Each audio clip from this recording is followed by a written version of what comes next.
Okay, so we have our clean build, and that was it. Between dev streams, I added a day and night cycle and illuminated the enemy balls. GitHub will not give us trouble. Yeah. And luckily, Git is working perfectly. Yeah, so we're down to just one issue, huh? We need to find another service to host our sounds. And I could even find out how Madam Roast Beef does it, because Steven helped Madam Roast Beef integrate something that does video and sound. So we can even have little video clips.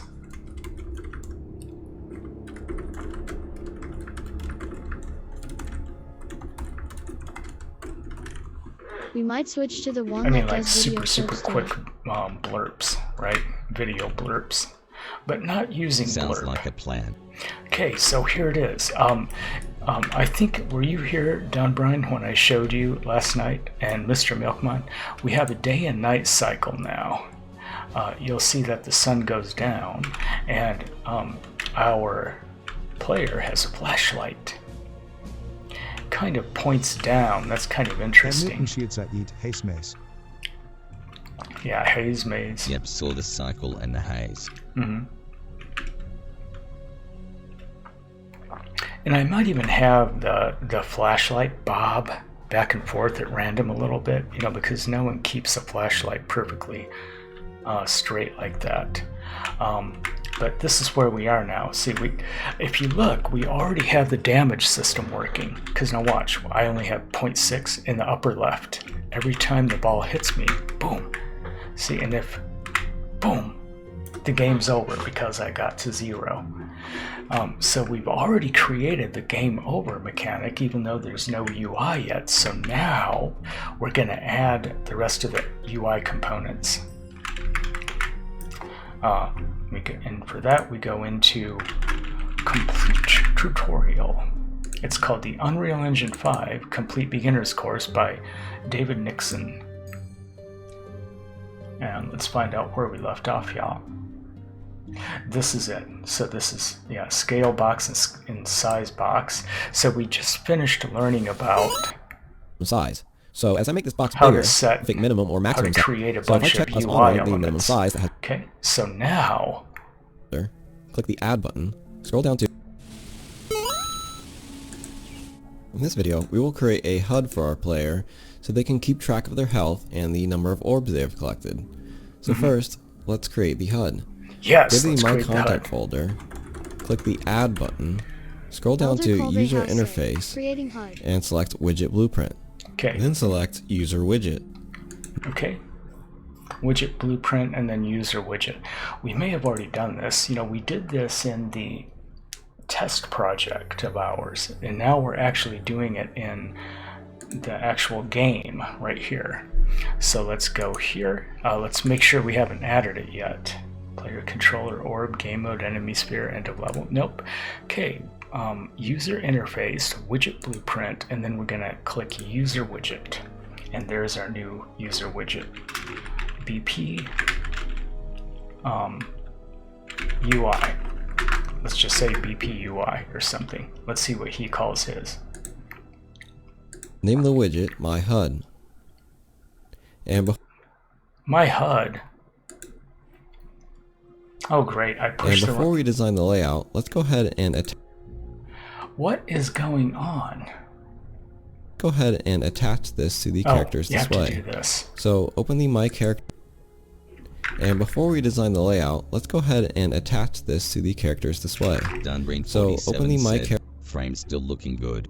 Good, good. Let's just see if we have 2114. Yeah, we're still at 1.8, but that's not too bad. I mean, everyone does drop a few frames here and there. This is starting to look more like normal. You know, like we don't necessarily This is starting have to look more like normal. a whole lot of dropped frames. We do have some dropped frames just like anyone. In fact, you'll notice there's always seems to be just a tiny bit of choppiness. Yeah. Okay. So he called it My Character HUD. blueprint. Drag a wire. Okay. So you see what we've done. We've called ours the BPUI. We could just actually, let's rename it HUD, just so we, because it is a heads-up display that way. It's not really the it's a part of the UI, but it's not the whole UI. So now we have to open up the character that we're using and see how we have event any damage. Ours looks almost just like his. From the event begin play node and add a create widget node. Create widget, got it. Event begin play, there it is, create widget.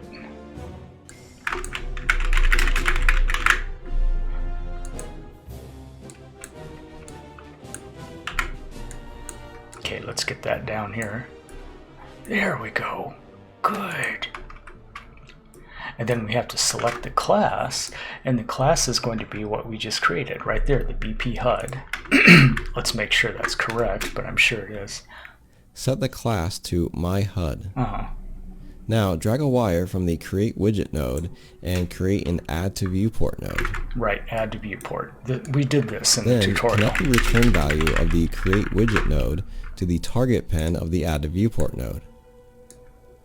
Now we need to remove the print string nodes that are printing out the health and orbs collected variables because we are about to improve that functionality with a proper HUD. Here it is, right here. So first, find the character's damage and health logic. Delete the print string node and the conversion node, then connect the false pen of the branch node directly to the delay node. Now compile, save, and close the My Character blueprint. Wait a minute. Now open the Orbs blueprint. Stop. Okay, we're deleting this. And now we can delete this. Yeah. And then now we're going to, the false node goes directly to the delay node now. And let's just make sure he did that. God dang it. We just lost our place. Add to viewport node. Now we need to remove the character's damage and health logic. Delete the print string node and the conversion node, then connect the false pen of the branch node directly to the delay node. Yes. Now compile, save, and close the My Character blueprint. Now open the Orbs blueprint. Go to the event graph and delete the print string node and the conversion node. Connect the set node directly to the destroy actor node. Compile, save, and close the My Character blueprint. My Character blueprint. Now open the Orbs blueprint. Go to the event graph and delete the print string node and the conversion node. Connect the set node directly to the destroy actor node. Yeah, all we're doing is just removing our print strings. That's what we're doing here. And save, and then we have to open up the orb, like he said. There it is. So we actually, the easiest thing to do is to do this, and then you delete this and delete that. There. See, that's what he wanted. Okay. Compile, save, and close the blueprint. Now double-click the My HUD widget to open it in the widget editor. The first thing we'll do is get a reference to our character. No, I have to relaunch it. No one mentioned it until just now.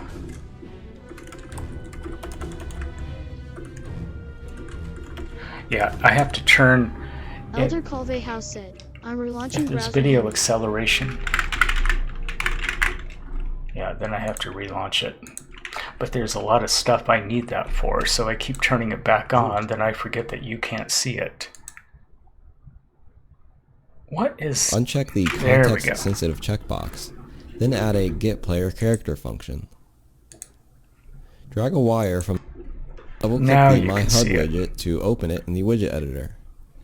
The first thing we'll do is get a reference to our character so that we can access its variables. So in the upper right of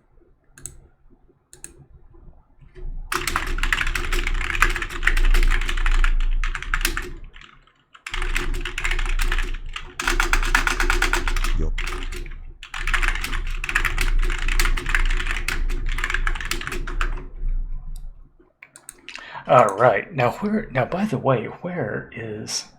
I'm just curious. I won't worry about it right now, but yeah, stay here, everybody. We are having one weird little issue, but I think I just fixed it. Yeah, we just fixed it. Now you can see it. Widget to open it in the widget editor. Okay, hang on. To the destroy actor node. Okay, now here's where we Compile, are. save, and close the blueprint. Now double click the My HUD widget to open it in the widget editor. Okay. The first thing we'll do is get a reference to our character so that we can access its variables. So in the upper right of the widget editor, switch to the Graph tab. Open the Node menu, uncheck the Context Sensitive checkbox, then add a Get Player Character function. It didn't show. Drag a wire from the return value and connect it to a Cast to My Character node. I think that's what he wanted, right? Connect the Event Yes. Construct node to the Cast node. Cast Drag to a my wire. character. Yeah, there, and I'm going to explain why we have to do this. Cast to BP character. There it is. I will explain why we have to do this. The reason is, if we get the player character, it's just the master class. It's the it does return the pawn, but it doesn't include the actual object, so we have to cast it as an object, and that's what this is. See, like, you know, we got the player character, but then there's several objects under the player character, so it's just a hierarchy. That's why we have to cast. No, because of video acceleration. Elder Calve House said, no, because of video acceleration. Yeah, Udemy is doing something really clever with their copyright stuff.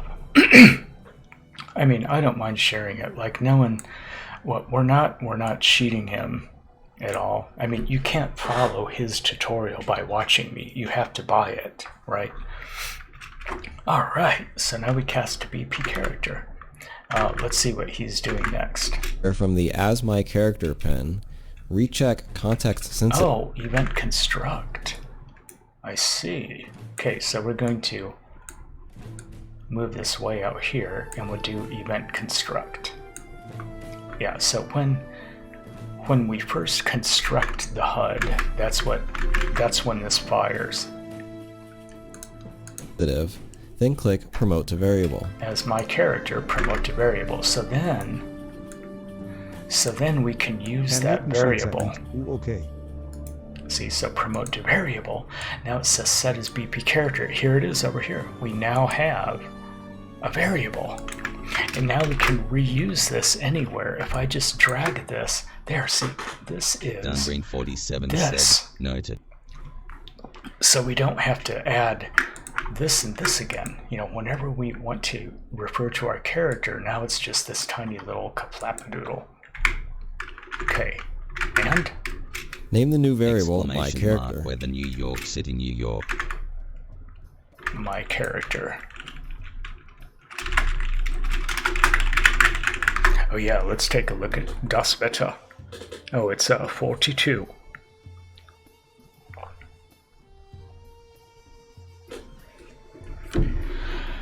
Yeah, I think it'll be cool finding a video service. I mean the sound alert service.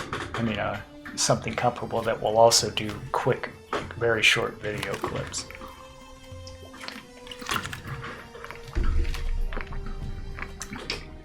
We'll definitely get a bunch of use out of that. Okay. Now what is he doing? Yeah, we just named it. Do you still have a mode around your house, Calvi? Now go back to the Designer tab. Using Oh, as my character. Okay, that's all we need to do there.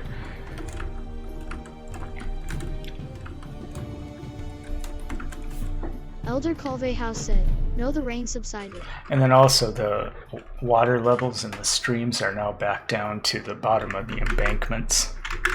A lot of these are man-made streams, like the redirected. panel category of the palette window, add a canvas panel to the layout.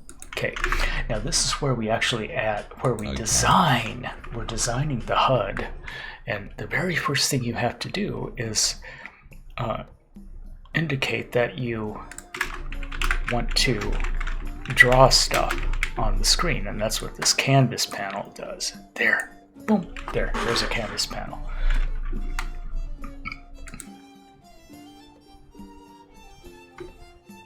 This is so dumb.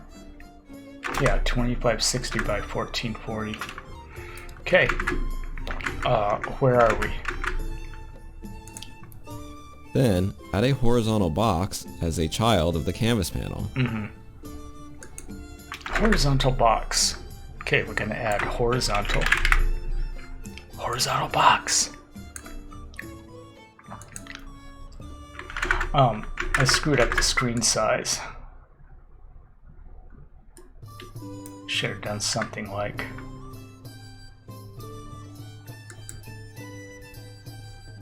like that. But it doesn't matter what size because it will scale. And place it in the upper left. Set its size to content property to true. Add a text widget as a child. Size to content, okay.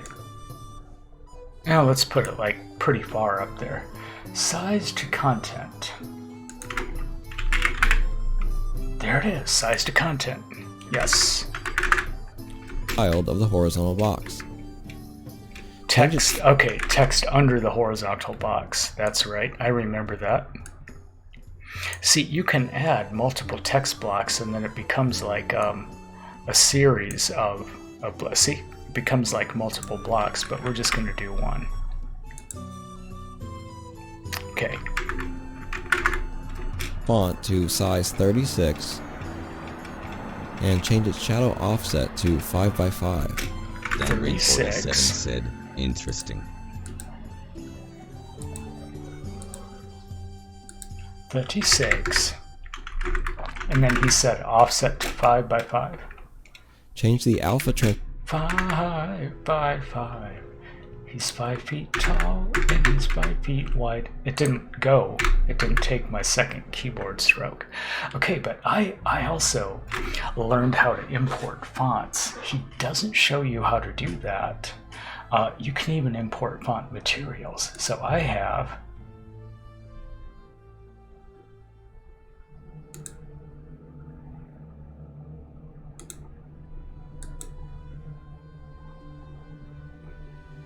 they only have, I have to import it is into this. Let's create a new font. Okay, create a new asset font. How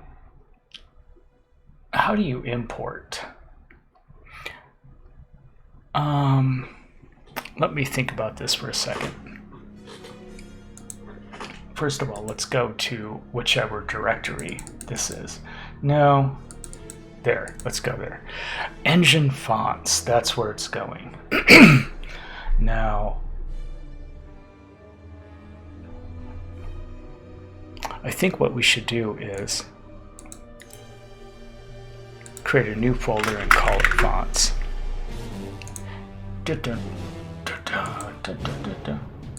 Okay, now, yeah, font. I mean, I don't know what that did, but let's see. I don't think I'm doing it right. It doesn't look right. Okay, so let's go into my control panel fonts, and then let's pick a font.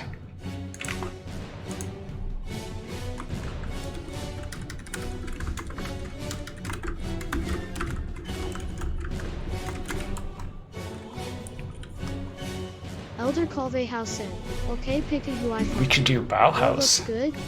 but that seems a little too silly. I wish you could see previews. They still don't let you do previews. So dumb. Preview. Dungreen 47 said, papyrus. Oh no.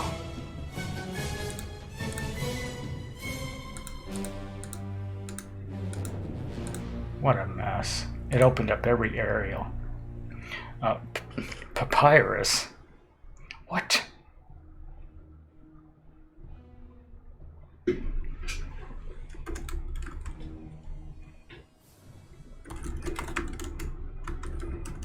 Are you sure? Really? Okay, but copy. That was a joke. Well, but let's. But let's practice anyway and get the flapadoodle in here. So here's our fonts. So, and then here is Papyrus. Herr Miltenschitzer eat. Would you like to create a new font asset using the imported font base as its default font? Yes. Yes, we would. Now let's take a look. Aha. I only know how to suggest stuff like Comic Sans and Wingdings 1 to 3. Yeah. Baha'u'llah. Papyrus. So there's our text block, but let's pick one other good. See, this is kind of outside of the tutorial, but that's good. There is Segway, there's ABG, there's health. Remember, it's going to say health, so anything that looks good. Ooh, what about theirs? No, that's Dishonored too. That's why I downloaded that. Oh, let's pick a good one. Ooh, watch theirs. Kind of playful. But I want it to be shocking, kind of like almost ominous. Your health is about to be destroyed. Let's go Agency FB Bold.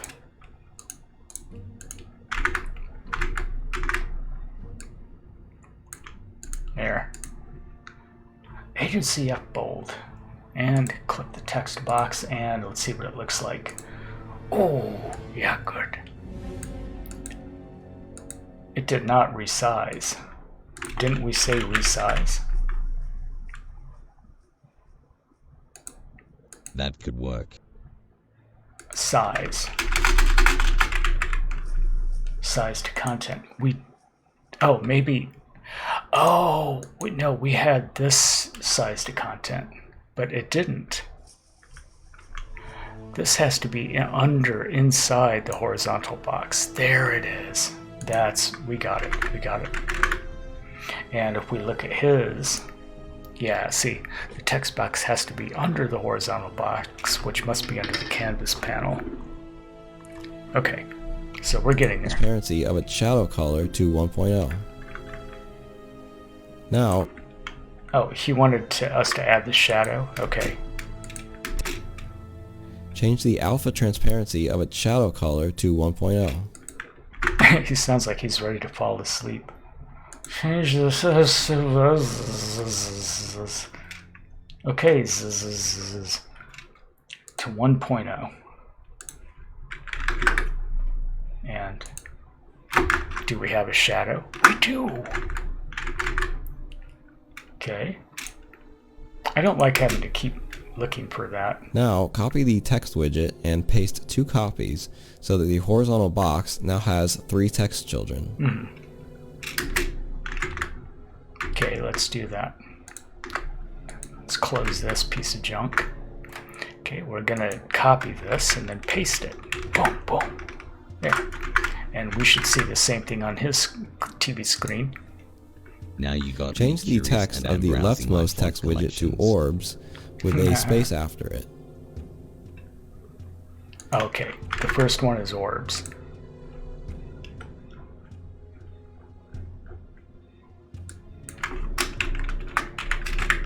But we're gonna do... Oh, I see. It doesn't take effect until you change it. Change the text of the middle widget of the middle text widget to 0. It's because this is going to be what is incremented. See, that's going to increment. Let's get this onto the same TV screen. There, compile, save. Why not? Right? There. And change the text of the rightmost text widget to space/space 3.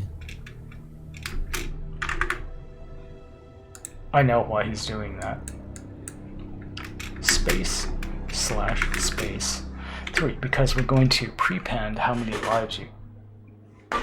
No, how many orbs. Now, I don't know what this is for. I don't know if this is number of lives or what. Now go back to the middle text widget and click the bind button next to the text property. Select create binding from the menu that appears. Drag the my character next variable to the text property. Where is that? Come on. property. Select create binding from the menu that appears. Hamilton Shields There it and is. Font Squirrel is a good font database. Create bindings. Font Squirrel, yeah, and you get a lot of fonts for free. Yeah, it is a good place. So get text return node. Drag the my character variable into the graph and create a get node. Drag a wire out of That's why we did that. See, that was the variable we created. Now you can do control. I held down control and it automatically does a get. See, otherwise you're asked a get or a set. The alt button and drag is the set. Downgreen47 said We've already that said Mr. it. Milkman, all of those have chill licenses when it comes to reusing them in other projects. the get node and get the orbs collected variable by adding a get orbs collected node. We've already created that variable. Get orbs collected. In fact, even if we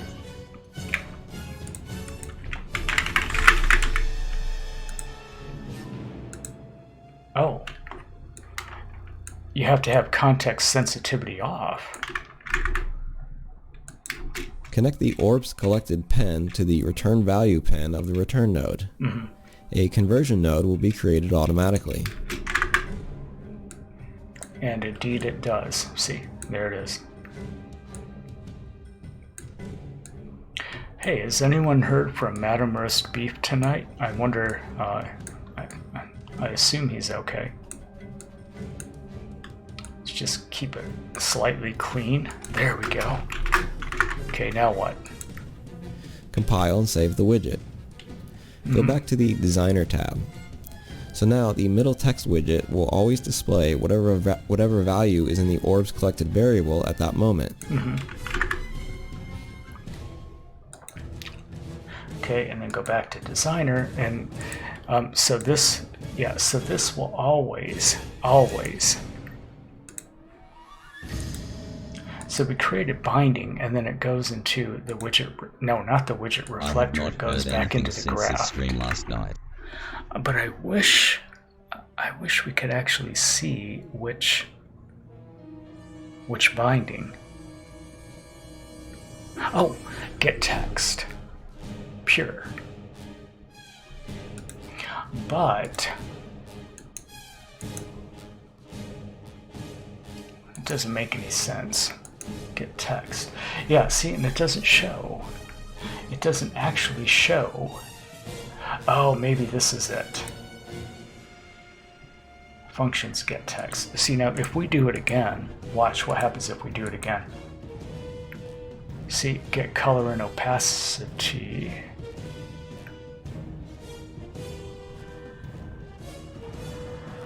Huh?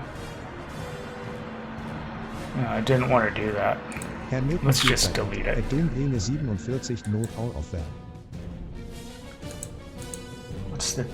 Oh, because I did color and opacity. So now if we do create binding, see, this is it's the field variable. Because now if we go back to it, this text, the actual text box name is, it says text block 1.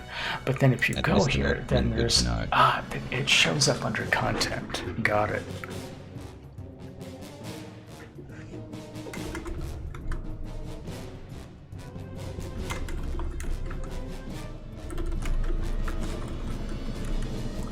Elder Yeah, Colby Sonic said, is okay. "Only He's Sonic's streaming. fine. He's For some streaming." reason, I've just been, I think because I'm really sensitive to all my pain tonight, I'm suddenly thinking about everyone that I care about. It's like, I hope everybody's okay tonight.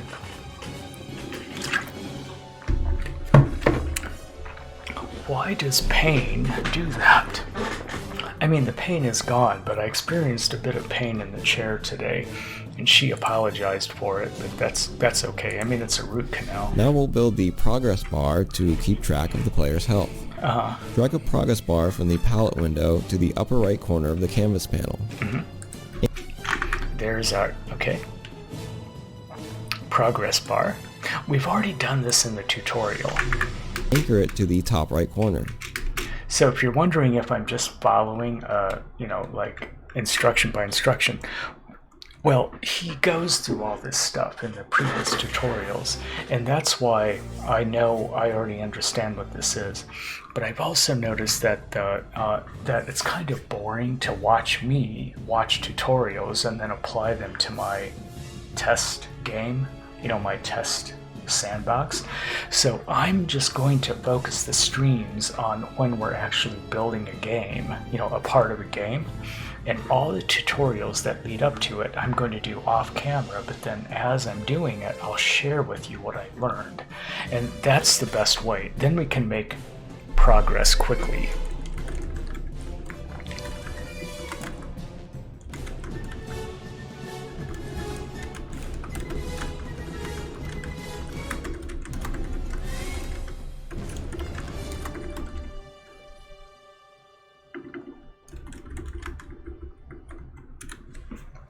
Is that method okay?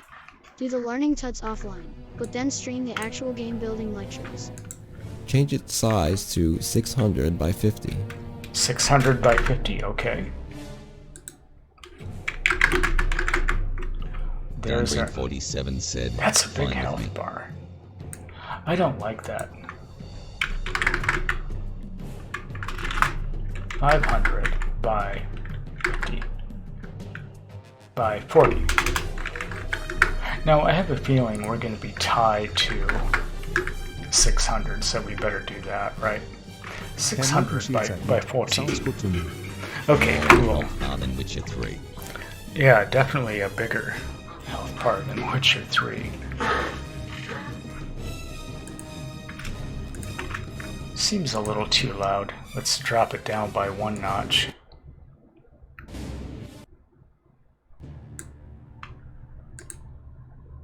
I mean, you should be able to barely hear it, but it's there. Well, now it's between tracks, of course. That always happens when I change the volume. It's like poof, the music's gone. Yeah, just slightly you'll be able to hear it. Oh, let's see what kind of trolls trolled me today. Let's see. How are you doing? Still love your uploads, but I was wondering. Oh god, this again, haha. But when are you going to do another Fallout 4? And then I upload a Fallout 4 video. But when are you going to do Skyrim?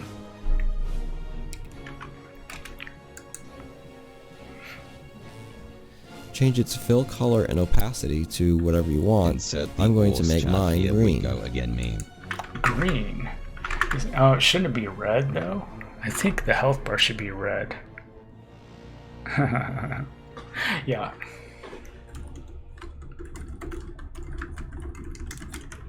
Red health bar, perhaps? I mean, not olive green, but let's make it... Oh, let's make the health bar a reddish violet, almost like crimson. Yeah, like that. Like that.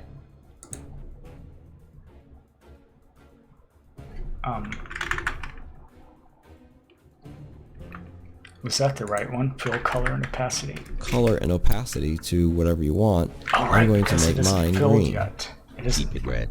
None of this green Super Nintendo blood knockoff. And then, if you want Yeah. to change the background color, you can do so by changing the tint of the background image property. Tint of the background image property. Image. Tint.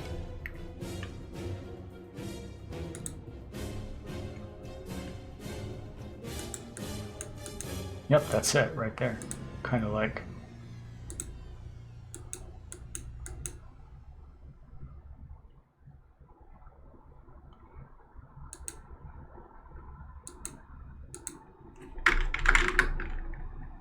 Yeah, I like that. There. See? And I even changed the alpha a little bit. I'm going Herr to set Milton mine Shields to said red. green would be good if you're an alien. And now we need to bind the percent property to the character's health variable. So click on the drop down and select Create Binding. Yeah, create binding, and there's our health. And we've already got our health percent. See, now watch. This is 100%, and then this is 0.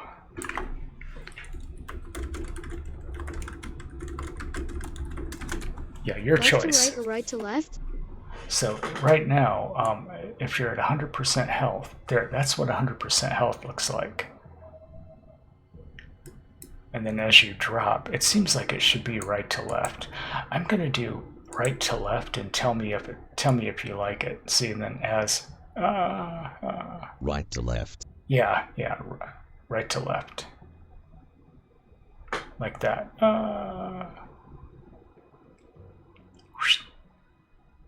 And when it says right to left, that means it's assuming you're using progress bar as actual progress, but instead we're using it as the other way around, right? Okay. Now drag the myCharacter variable into the graph and create a get node. Drag a wire out of the... Oh, we have to bind it. Bind them. We have to bind it. There, create binding. There, see, now we have get percent. And we have to drag another one of these out. See how easy it is now? And then we have to get health. I already know what he's going to do, so let's just make sure that he does it like this. And then that should be, actually, that should be all we need to.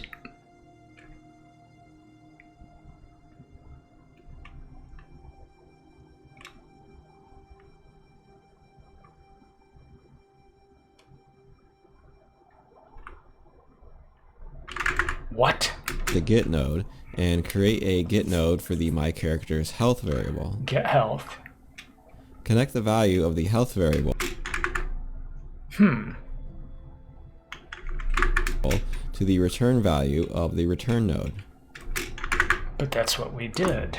Something's not right here. Okay, let's just start over again. Variables, progress bar. Let's just destroy it. It's not letting us destroy it. Okay.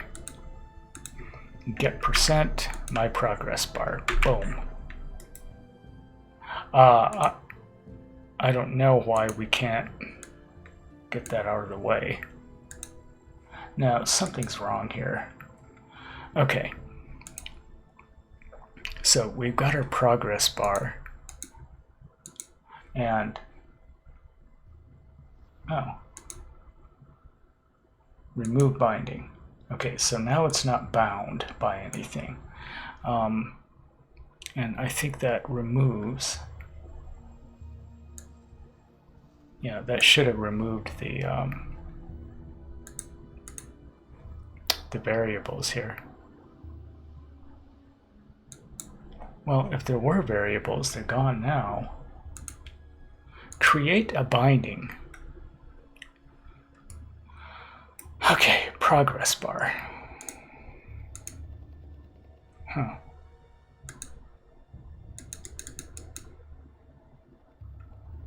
None was not found. When it says none, okay. My character, here's our my character. And then get health. See, it doesn't seem to like that.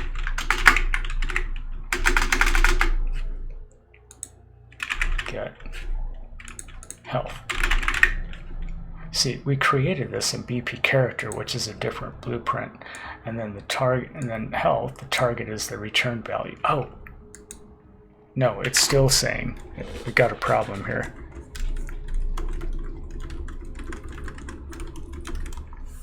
Elder Colvey House said, Houston, we have a problem. What is going on? Text block and or opacity delegate on widget. Binding none. Binding property. Text delegate on was not found on BP HUD. I don't know what your problem is. I mean, I did Dinge nothing. 47 just redeemed my spawn for 500 points. Look, see? I mean, I did nothing different than he did. Did I miss something? Okay, let's rewatch Now we'll it. build the progress bar to keep corner of the. Change its size to 600. Fill color and opacity to whatever you want. I'm going to make mine. And then if you want to change the background color, you can do so by changing the tint of the background image property. I'm going to set mine. Now, we need to bind the percent property to the character's health variable. So click on the drop down and select Create Binding. Let's make sure we did it on the right place. Progress percent. Get percent. And then when he does it, Now, drag the myCharacter variable into the graph and create a get node. Drag a wire out of the get node and create a get node for the myCharacter's health variable. Connect the value of the health variable to the return value of the return node. okay, now let's see. Then go back to the designer. Okay, and now drag another text widget into the layout as a child of the canvas panel. Anchor it to the top right corner and set its size to content property to true. Change its font to size 36 Why is he doing and the this? shadow offset to shadow color health. Aim to test your work. Okay, See, we've got a problem. I don't know what the problem is here either.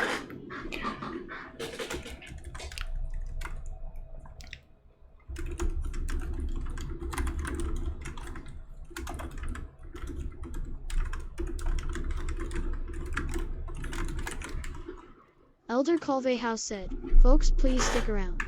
Leave window open if you hop in." So we have a problem to solve here. What is... Dunbring47 said, still sticky. We're just going to have to get rid of the whole thing and start over. That pisses me off. There. So this is what we had before. And oh!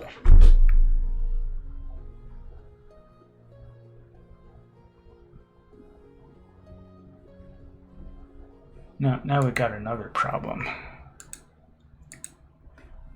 Binding was not found. What do you mean binding wasn't found?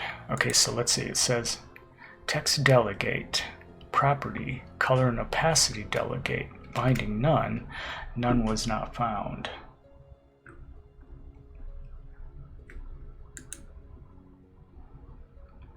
What the hell are you talking about? On text block 1. Oh, now it's saying it's actually here. Building none.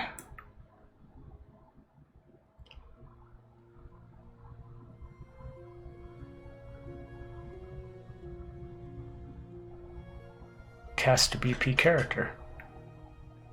Huh. No, that wasn't it. Text block 1. Well, it does seem like it's suddenly having a problem with this text block, but it's not having an issue with this. So let's find out what text block 1 is. This right here out of 3. Oh, for crying out loud! I don't know what we did wrong. Let's just start the whole frickin' thing over. Oh, I hate that. See, now it's fine. Okay, so let's just start over. Elder Colvey House said, "Let's just start over."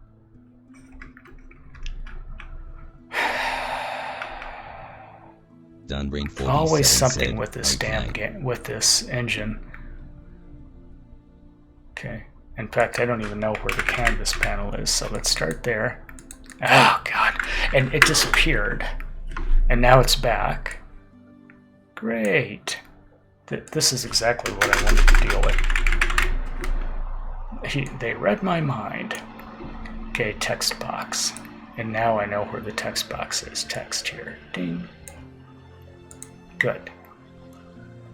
Okay, let's just go back a little bit to where you... 1.0. Your tab. Using the panel category of the palette window, add a canvas panel to the layout. Then, add a horizontal box as a child of the canvas panel. Yeah, we did. And place it in the upper left. Set its size to content property to true. Yeah. Okay, remember we did this here. And then size to content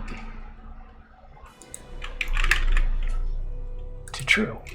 Compile. There, so far it's okay. Add a text widget as a child of the horizontal box. Okay. There's a child widget. Oh, I already did that. Okay, text block and then horizontal box. There we go. Okay. Change its font to size To size 36 36. and change its shadow offset to 5 by 5.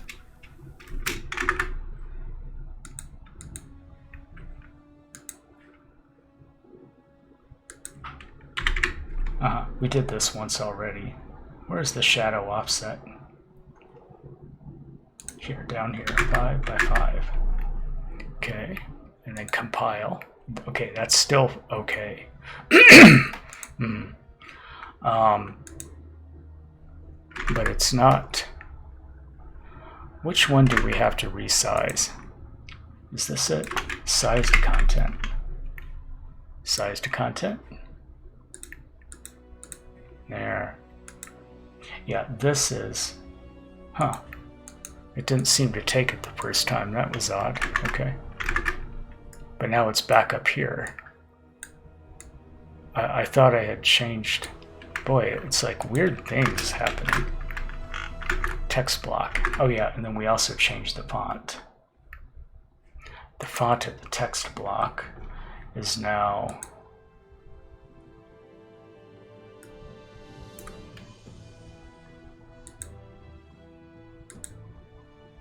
what did we select? Agency. That's it. Change the alpha transparency of its shadow color to 1.0. Now, copy the text widget and transparency of the shadow color to 1.0. Well, let's do 0.8. I mean, you don't have to do it exactly like it, right? Yeah, kind of like that. Good. paste 2 copies so that the horizontal box now has 3 text children. Okay, and then are we happy with this? He said size 36, and that's his size. Let's just make sure it is size 36. Or I think he said, yeah, 36. Okay, so we're gonna copy and then paste. Really hate having to do this again. Change the text of the leftmost text widget to orbs with a space after it.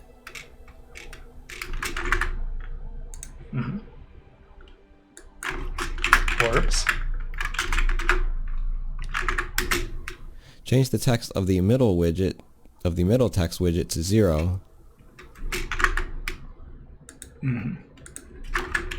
Just like we did last time. And change the text of the rightmost text widget to space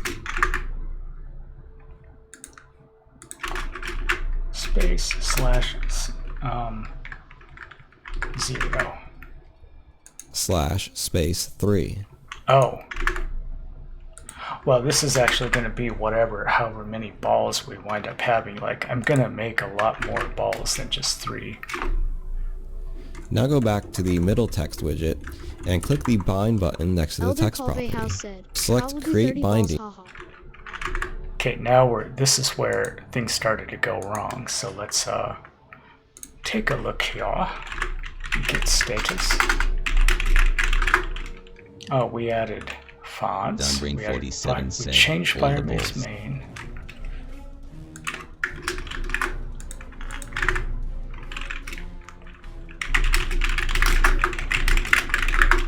Yeah, git commit. Whoops. Git commit.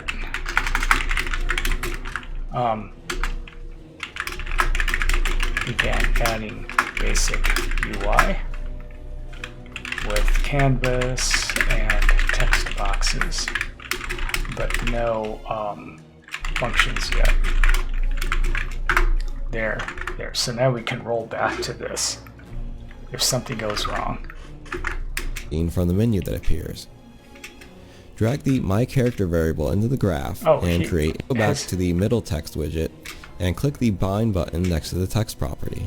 Select Create Binding from the menu that Okay. Bind, and we don't have any, I don't think we have any functions yet. Yeah, create binding. Oh boy, look, we do have another one. So let's just pretend like that doesn't exist. Okay, didn't happen. Get text 0. Okay. appears. Drag the My Character variable into the graph and create a Get node. Drag a wire out of the Get node and get the orbs collected variable by adding a Get Orbs Collected node. Connect the orbs collected pen to the return value pen of the return node. A conversion node will be created automatically. Yes, it is. This is fine. This part is totally fine. And I think that's just how the last one went, right? To text and then the return node. So far that's fine.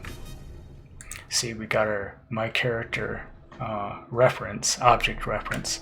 We have this function, so we can actually destroy this now. Yeah, see, we can just totally get rid of it because we now have text 0. If we go back to this, we'll see that the binding is get text 0. There. Compile and save the widget. Go back to the Designer tab. So now the middle text widget will always display whatever value is in the orbs collected variable at that moment. Now we'll build the progress.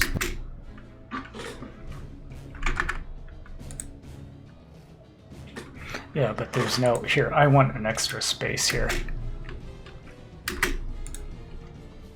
There, that's better. Bar to keep track of the player's health. Drag a progress bar from the palette window to the upper right corner of the canvas panel. Anchor it to the top right corner. Change its size to 600 by 50. Change its fill color and opacity to whatever you want. I'm going to make mine green. And then if you want to change the background color, Fill color and capacity. This is where we said red. Yeah, slightly crimson, like that. Slightly crimson. Yeah. Like that. Okay. Yes. And then this is where we changed right to left. And then shloop, shloop, shloop. There it is. Okay. you can do so by changing the tint of the background image property. Okay, and then we'll do that, the background image property. That's the tint right here. And then I remember I made it slightly flesh-like, and then 0.7 maybe. There. I'm going to set mine to red. I did like an And off now salmon. we need to bind the percent property to the character's health variable. So click on the drop down and select Create Binding. Percent. Now, Percent. Okay, let's see if everything compiles so far. Yes, it does. So now we're going to create another binding. Okay, get percent. And here it is, progress bar 62. So far it's okay. drag the My Character variable into the graph With get. and create a Get node. Yes. Drag a wire out of the Get node and create a Get node for the My Character's health variable. Connect the value of the Get health, but he had context sensitive on. See, it doesn't show up. See, and that seems to be the problem. See, because now if I... Oh, and now it compiled. The health variable to the return value of the return node. Then go back to the designer. Okay, and now drag another text widget into the layout as a child of the canvas It shows up in pane. context sensitive. Anchor it to the top right corner.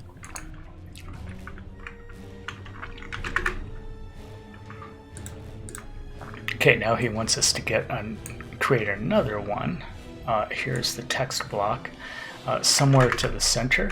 Okay, and then he said anchor it to the upper right. So the way you anchor it is, yeah, it doesn't change the position of it. It just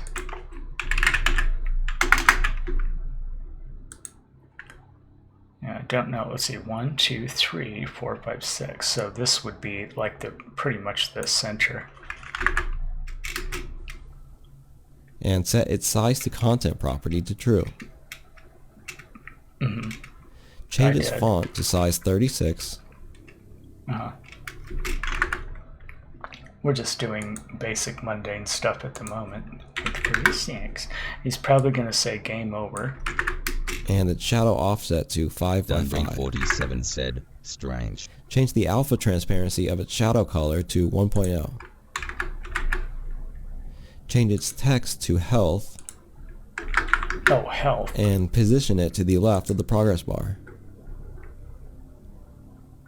Okay, now compile and save the widget and simulate the game to test your work. Ooh, we actually get to see it. Yeah. Okay. And it should, yeah, so all this stuff should actually be working now. I don't know what went wrong earlier. It'll be always one of life's great mysteries. Oh, I forgot to change this to agency bold.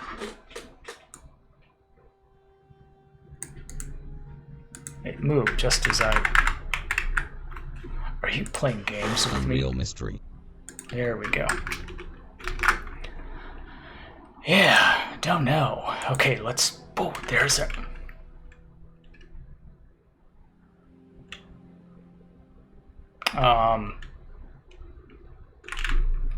Well, let's walk through the fire and let's see if it drops our health. It did not drop our health.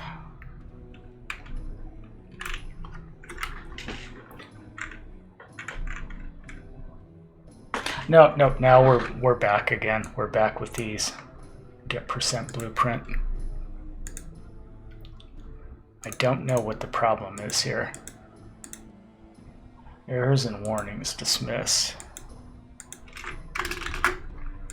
What is the problem here? You know, we could look through here and the BP character.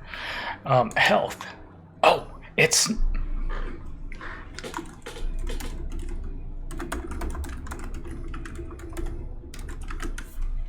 Elder Colvey House said, because variable wasn't public. I don't remember him telling us to do that. I wonder if that's one shortcoming in his tutorial. It's possible, or it's possible that I just missed it. Okay, now let's see what happens if we do this. Nope. Trying to read property my character, get text 0, blueprint BP HUD. Get percent function. Trying to read my property my character.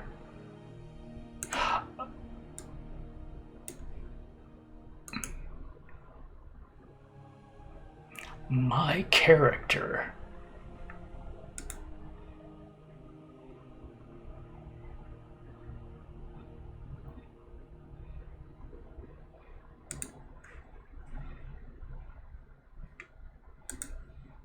My character, huh?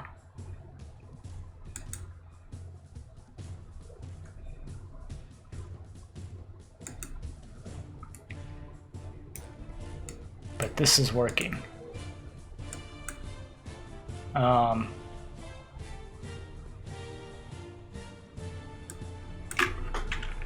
Print string. There, let's just see what it prints out. Okay, and then play. And it doesn't print out a damn thing. Oh. Yeah, trying to read property my character. The node is return node. This. Get text in return node. My character target orbs collected. Now, I don't see any issue here, and this is our BP character. My character. Orbs collected. Yeah, see, that's like the problem. It doesn't seem to realize that it's actually there. So where did we go wrong? Begin play, create a HUD, be character.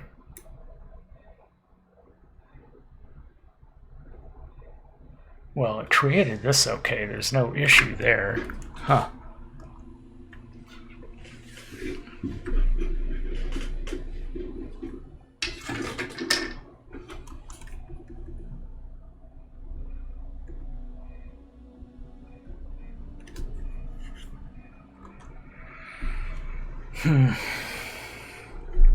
Well, we're just going to have to redo this one at a time. I don't know what happened here.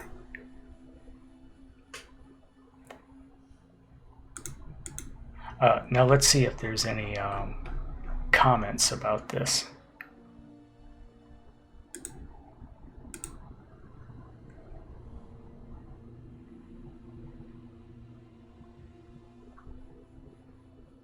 No, this is not, this comment thing is a mess. I mean, why can't we, you know, I'm trying to find if other people had this same problem.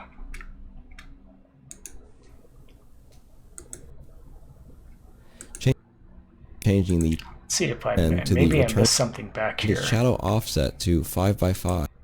Drag a wire from the return value and connect it to a cast to my character node.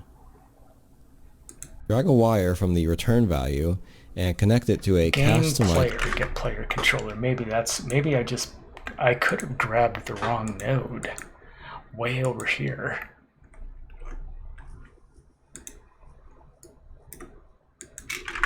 But where did he do that? Okay, where is the Udemy tutorial? There. Windows never quite figured out window management. Well, now it's not loading. Oh, come on.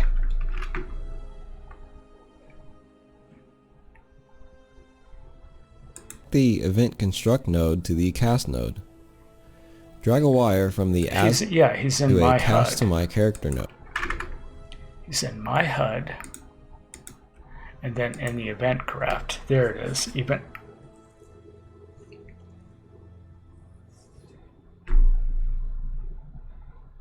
I must have disconnected this to test it out.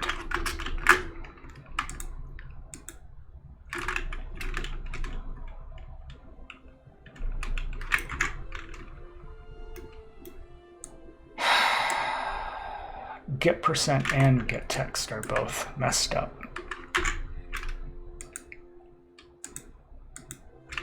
Okay, let's try this again. Get player character.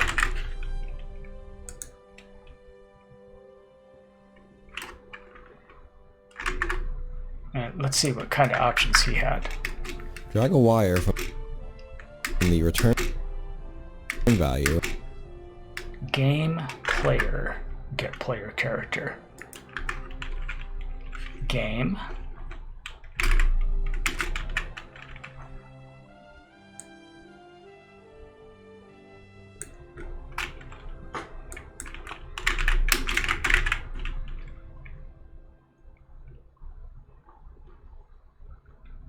game player get player character. As far as I can tell, it's the same exact one.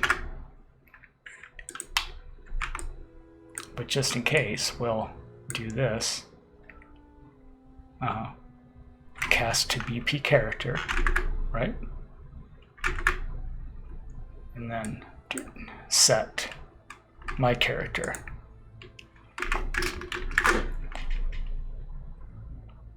Now that should do it. Yes, it does.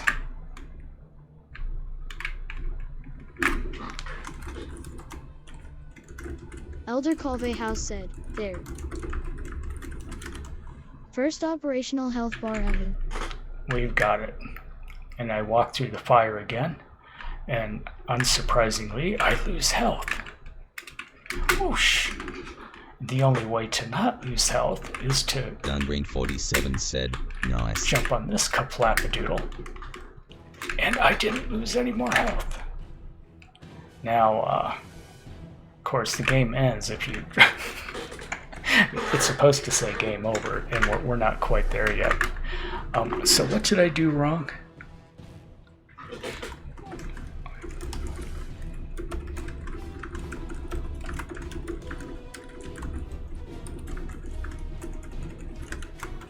I honestly don't know WTF happened.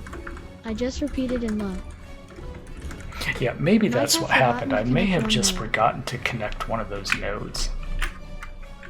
I'm starting to think that's what I did. In fact, if I review the stream later, I'll find out, yep, that's what I did. It's usually my own dumb fault, but there's a lot of quirkiness Always in one And node. connect it to a custom. Unreal Engine, right? Okay, so now it's working just like his.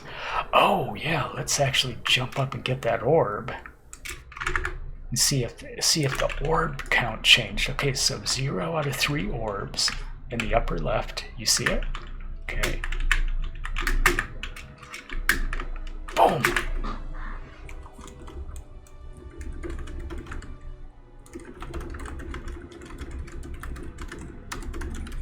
Yeah, I love Inventory these. count I love working these for cute first little time first ever. times. I mean, it's the first time I ever implemented a health bar into a game. I kind of think it's cute. Okay, and orb count. So we have a basic inventory system. Okay, there is that. The next one is damage tint and collect item tint. Blue. First, we need to add some variables to the... Stop. In this video, we're going to add some functionality so that when the player receives damage, the screen will for briefly health flash table or red, collective. and when the player collects an orb, the screen will briefly flash blue. First, we need to add some variables to the My Character blueprint. So open that blueprint, and create a boolean variable called showDamageTint. Sir Fassy said, Hi. slots 100. Here, I'll do slots with you, Exclamation mark slots 500. and I'll outbid you. Let's see how many frames we dropped. We dropped 3,400 frames. It's really not that bad. You know, we've been streaming for an hour and a half. Let's get a Exclamation move slots on here. 1000. Yeah, let's get a move on.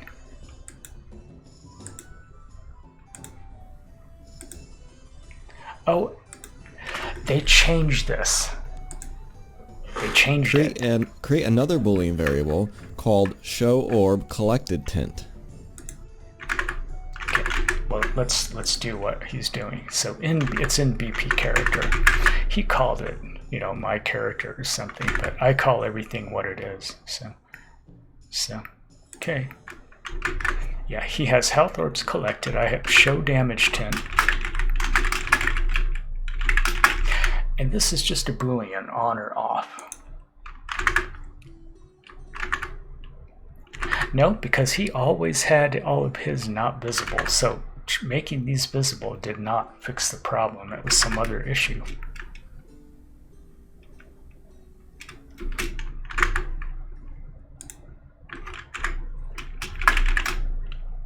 Oh, show damage tint, show orb collected. tint. Okay. Find the damage logic and delete the wire connecting the false pin of the branch node to the delay node. Okay. I know what he's going to do. He's going to Drag the show damage tint variable into the graph and create a set node. Set the show damage tint pin to true. He's doing the show damage tint. Ding! There, show damage tint to true. And then we're going to connect the dots again.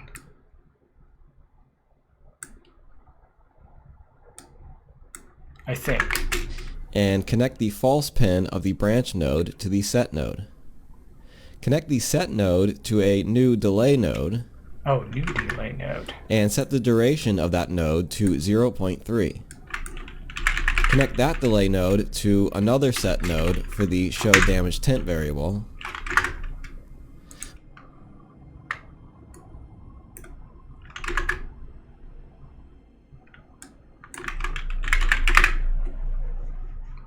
There it is. I could have just copied and pasted, but and then it adds it automatically. So 0.3, he said, okay. But this time, keep the pin set to false. Connect this set node to the original delay node.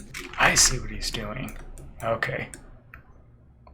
So the reason we're doing this is because we're going to flash it on, and then we're going to flash it back off.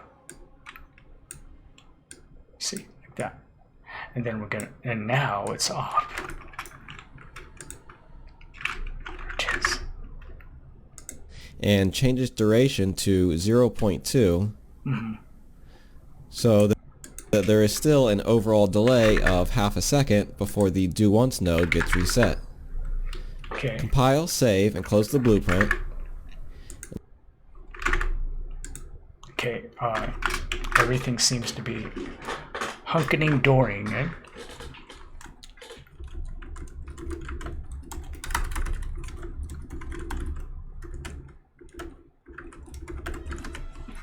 Elder Colvey House said, now we just need the UI tint element. Now open the orb blueprint. Or Drag another wire out of the As My Character pin of the cast node and create a set show orb collected tint node. Set its boolean. right. The reason we're doing this is if we collect an orb, then we're actually setting the second variable here.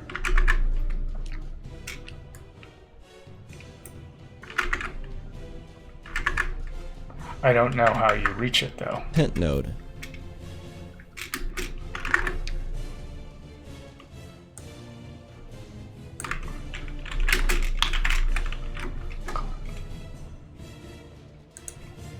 That's it. Just like that. Uh-huh. Set its boolean pin to true. Break We the have to link do it between here the because set this orbs is what- collected node and the destroy act. Because we detect the orbs. You know, these aren't the enemies, these are the orbs. We detect the hit here in this blueprint. That's why we're doing it like this. Node. Connect the set orbs collected node to the set show orb collected tint node. See, like that. So we're just connecting the dots.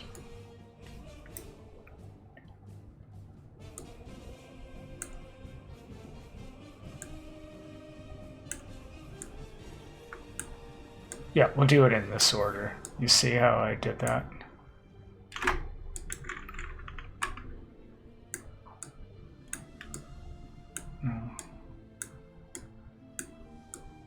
Just like that. Okay, good. Yeah, and that everything should be fine.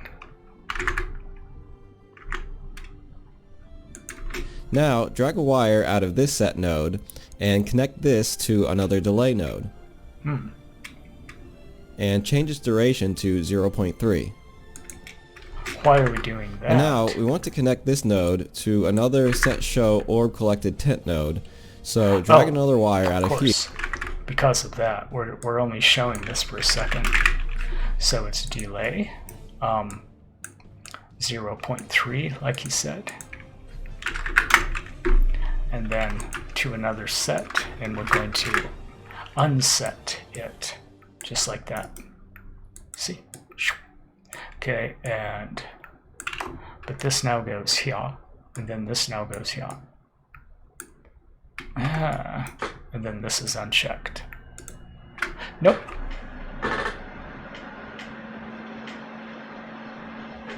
#3D_arc said, hello Calvi, let me guess little project 4?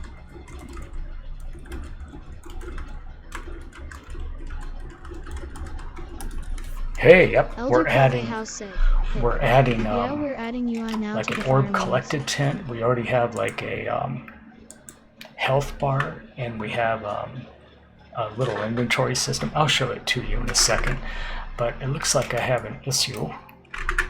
You missed the target, that's why the error. Oh yeah, the target, there it is. Boop. There, just like that. And boop. Yeah, let me show you what we have so far. Dunbrain47 said, hi at 3D_arc, there it had to is. fight the classic boss of one node. There's our health bar, and it's working. And now, but see, we don't have a tint yet. So, you know, the variable is probably working, but now we have to complete it and Here, add the and UI. create one of those nodes. And connect the delay node to the set node, and Done leave green this one set node. to false. Connect that node to the destroy actor node. Compile, save, and close the blueprint. Okay, so the logic we just added will cause a certain Boolean variable to be true for a split second whenever the player receives damage. And a different Boolean variable will be true for a split second whenever the player collects an orb. We will use these variables to create the brief flashes of color in the HUD. So open the My HUD widget again and add a border widget as a child of the canvas panel. Name it Damage Tint. Set the tint of the brush property in the appearance category. Set the color to red and set the alpha transparency to 0.3. Now increase the size of the border widget until it covers the entire canvas panel. Anchor it to all four corners of the screen. Now, under How the am I behavior supposed to do category, that? click the bind button Let's see how we did that. panel. Anchor it to all His kind of snapped, and I don't have snapping on. Yeah, how in the hell am I supposed to do this exactly right?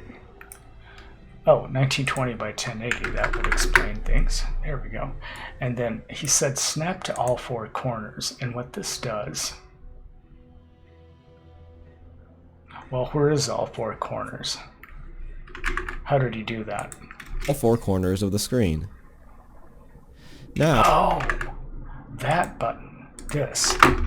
There we go. Now, so what this does, this anchors it to each four corners. So whenever those corners change, it just automatically trims it. That's what that is. So that's what it's going to look like that temporarily. Now, under the behavior category, click the bind button next to the visibility property and Visibility. And this is where we're going to bind. Create a binding. Now I bet I know what we do here. We do this, right? select create binding. Create a get node for the my character variable. Drag a wire out of it and add a get show damage tint node. Befondsstube uw set, gebald of revischart.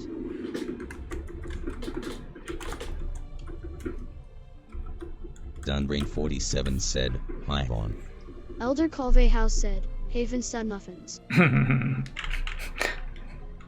Okay, now what are we doing? I totally forgot. Oh yeah. Get a show damage tint.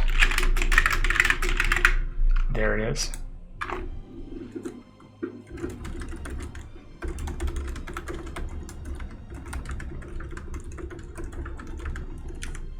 Heaven, we're building my maze game with health bar and all. Okay, now Drag a what? wire out of that and connect it to a branch node. Connect the entry node to the input execution pin of the branch node. Connect the true Yes. pin of the branch node to the return node. Use Ctrl-C and Ctrl-V to copy and paste the return node, and on the copy, change the return value to collapsed. Connect the Just like false that. pin of the branch node to the second return node. Alright, so to summarize, this logic is what is bound to the visibility property of the red border panel we created. During every tick of gameplay, this logic will be run to see what value the visibility property should be set to.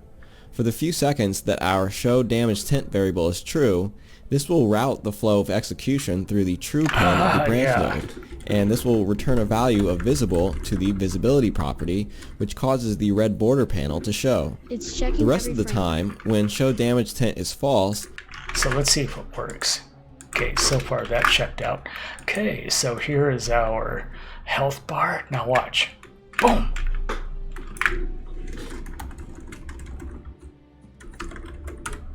Tada, damage tint.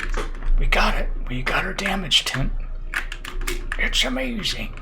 Now we're going to add the blue orb collected tint.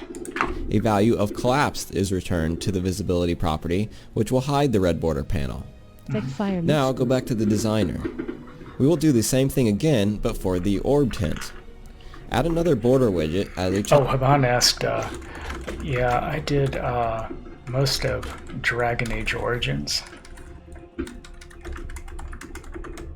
Back in 2010, I think that's when it came out.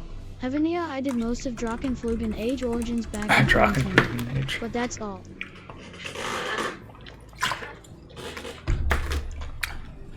Yeah, have you done all of them? There's like an Inquisition. I think so. Oh no. No. That was actually 2008, before my YouTube channel. That was I wasn't actually on, not 2010. 2010, Before my 2008. YouTube channel. That's when I played it, and that's when it came out. And that was before I started my YouTube channel, really. Okay. Come on. to the designer. We will do the same thing again, but for the orb tint. Add another border widget as a child of the canvas panel. Name it Orb Collected Tint. Set the tint of the brush property in the appearance category. Set the color to blue and set the alpha transparency to 0.3. Now let's say 0.4. Now increase its size until it covers the entire canvas panel. Or just do And this is just 1920 appearing by purple 1080. right now because both tints are visible and the red and blue are combining to make purple. Right. Alright, so anchor this to all four corners of the screen. Anchor. Now, under the behavior category, click the bind button next to the visibility property and select create binding. Create a Visibility, get node for the binding. my character variable. There it is. Drag a wire out of it and add a get show orb collected tint node. Drag a wire out of that and connect it to a branch node. Connect the entry node to the input execution pin of the branch node. Connect the true pin of the branch node to the return node. Use Ctrl-C and Ctrl-V to copy and paste the return node, and on the copy, change the return value to collapsed. Connect the false That. pin of the branch node to the second return And node. that should be it. That should be Now all we need to do. compile, save, and close the blueprint. Do a save all, and then simulate the game to test your work. Okay, and that's the end of that lecture. Let's make sure if we collect an orb. Okay, let's collect that orb. And it should flash blue, and it should say orbs collected 1 out of 3. Come on, game. It worked.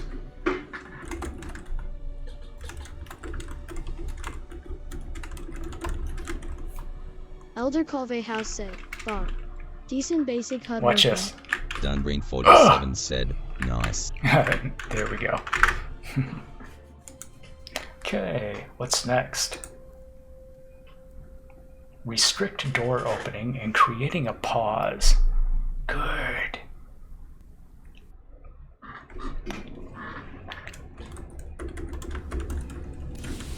Getting there. In this video, we will modify the end-of-level door logic so that the player can only open the door once they have collected all 3 orbs. I forgot which button. I even forgot which button we mapped to the door. Let's take a look. Project settings, and it's input. Spacebar. Use object is F. Yeah, that's right. That's what we set it to.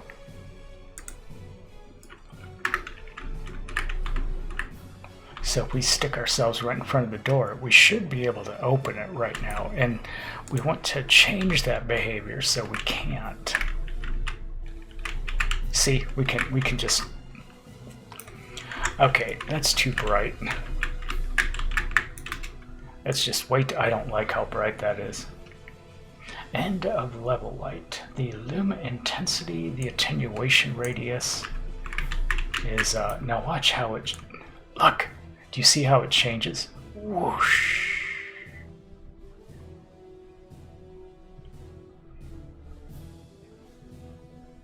Let's do that. And then light color, it'll be just slightly yellowish. And then the intensity is going to be 1250. It'll be half of that. That looks a little more realistic. Yeah, there we go. Yeah. So we're going to change it so that you can't just open it up. Ooh, it's getting dark out.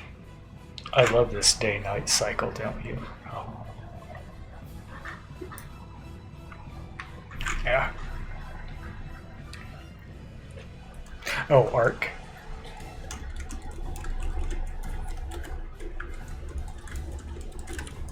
"3D arc. Day. Night cycle 2 EV." Alright, let's follow We'll it. also display a message in the HUD to inform the player of this rule when they get close to the door. Right. Then we will create a pause menu. First, open the My Character blueprint. Add a variable of type text and name it Screen Message. Compile, save, and close the blueprint. Open the My HUD widget. Add a text widget to the canvas panel. Anchor it to the middle of the screen. Okay, stop. I wasn't paying attention. Add a text widget print. Exclamation mark bomb. Open the My HUD widget. Add a text widget to the canvas panel. Anchor it to the middle of the screen. Change its position to -500, 300,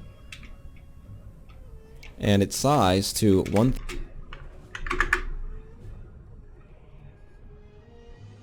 I don't think those coordinates are going to be correct. Okay, there's our new one. And 3D_arc said, at Colvey House, that's curious. Yeah, yeah. Yeah, and all I did is just set the skylight in motion. Well, not the skylight, but the sunlight, which was directional light, and then we changed the name of that to sunlight. And then you rotate it, and then add rotating movement, and then it, yeah, kind of like this. Okay, let me show you. So there's the sunlight, and there's the rotating movement. Here, see. Rotation rate. So 0.5, right? Okay, let's do 5. Now watch this. Whee! Now it's going behind that. Oh my God! It's getting dark very fast. There, see, and then there's a little flashlight. Yeah, things are like really creepy at night. And you have to watch where you step, because we'll have a lot of traps too.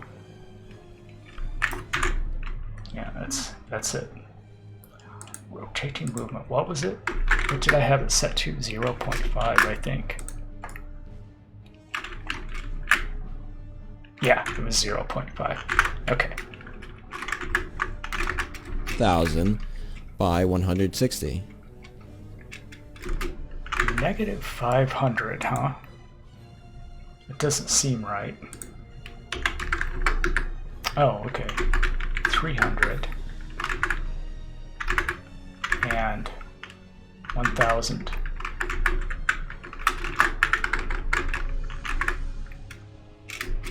Change its font size to 48.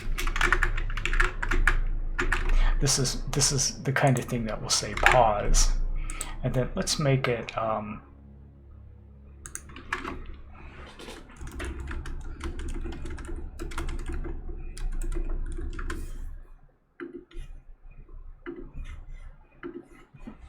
Elder Colvey House said, let's do pause in papyrus. And change its shadow offset to 5 by 5. Dunbrain47 said, ha ha ha. Change the alpha transparency of its shadow color to 1.0. Now, Set its justification to align text center. Set its auto wrap text property to true.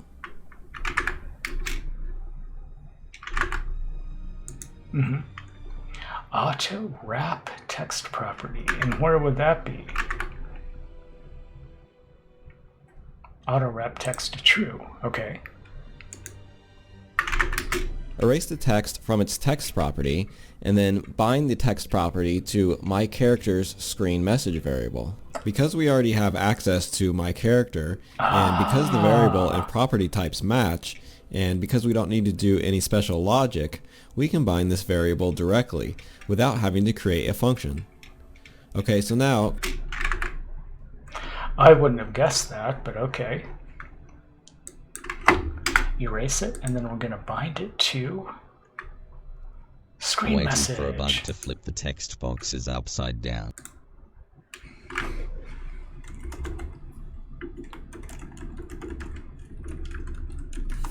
Blah, Yeah, let's that see. would be very Todd Howard-y, wouldn't it?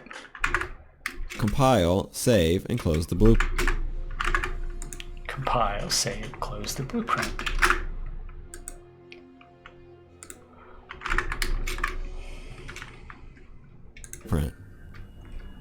Open the end of level door blueprint. Go to the overlap logic in the event graph. Break the connections between the cast nodes and the enable and disable input nodes. Then move Oh, just break the nodes. Okay. Okay, they're broken. the input nodes and the get player controller node off to the right a bit. Yeah, we're getting the player controller here. See, we had to do it again because... See, this is the main... This is the top level get player controller, but for some reason we didn't need to cast as our player controller for some reason. But I'm not sure why, because here's our own. I wonder why we didn't have to do that. See, I don't get that. Maybe because you have to grab the enable input and disable input. I don't know. I don't know.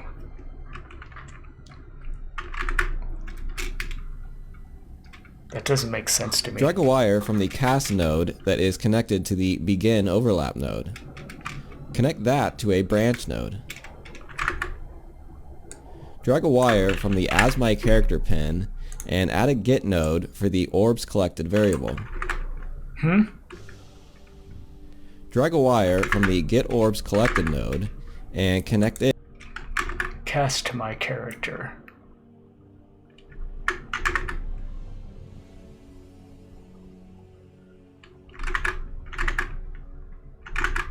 As my character, orbs collected. And he's going to hardwire it to 3, which I don't like because I'm going to have to change that 3 all over the place. it to an equal node.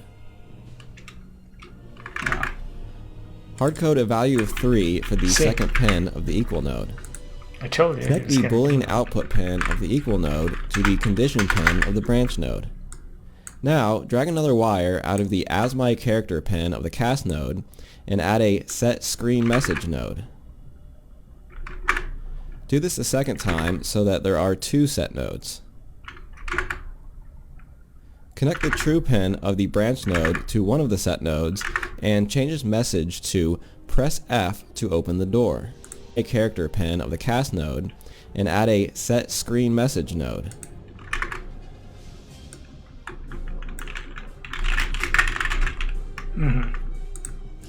And there's 2 of them. So let's actually make this less spaghettified.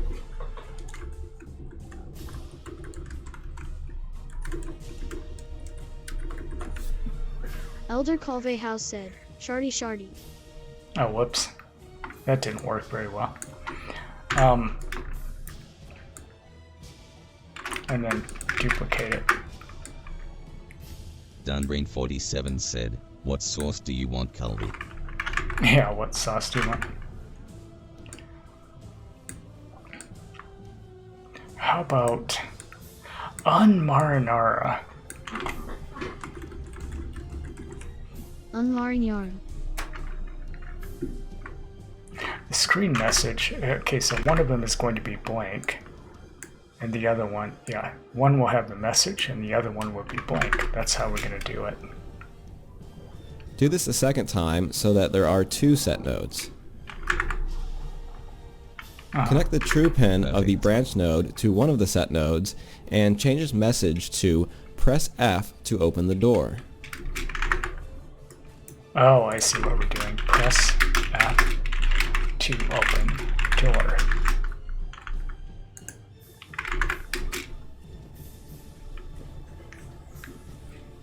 Connect the false pin of the branch node to the other set node and change its message to, you must collect all 3 orbs to unlock this door.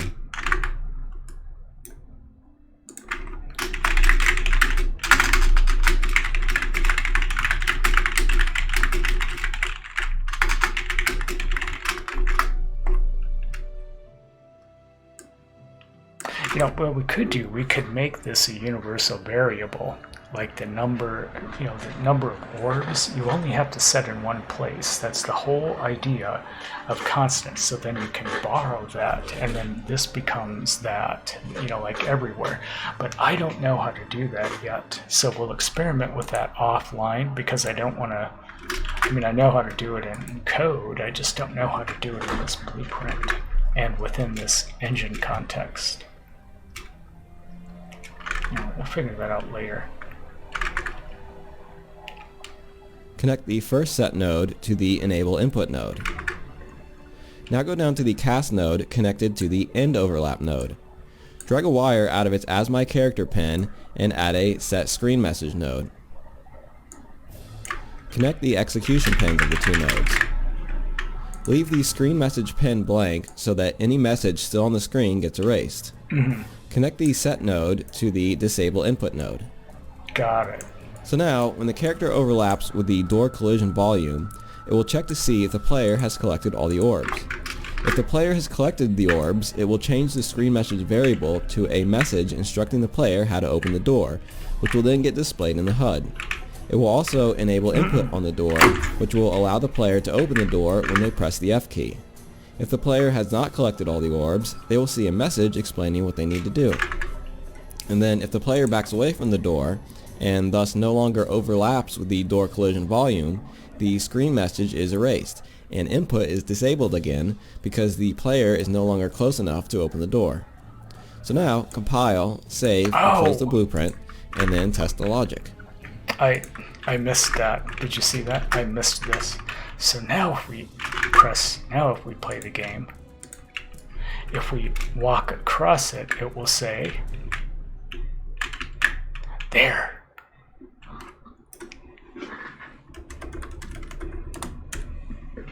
Elder Colvey House said, "Nyap nyuku." But that's like, I don't like how the box is just like right there. Let's make the box a little bigger. Yeah. How big? Oh no. Wait, is this part of the... Oh, it's a blueprint. Okay. There she is. Door collision. Right? Yep, that's our door collision. And we can double check that by looking at the event graph. See? Door collision right there. Door collision. So let's just make it bigger.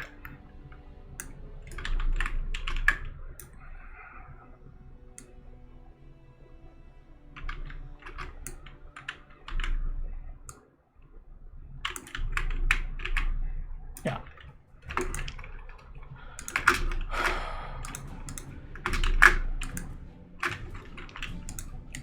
And now you don't have to get like right on it. There, see? You must collect all orbs. No, you must collect all orbs. There we go, that's better. Good. Okay, moving along. See, like, the way he did it, you have to, like, go right up to it. Now we will create the pause menu.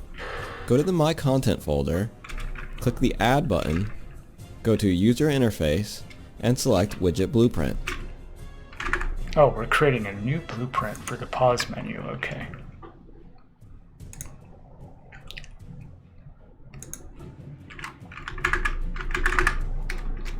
Name the widget Pause Menu.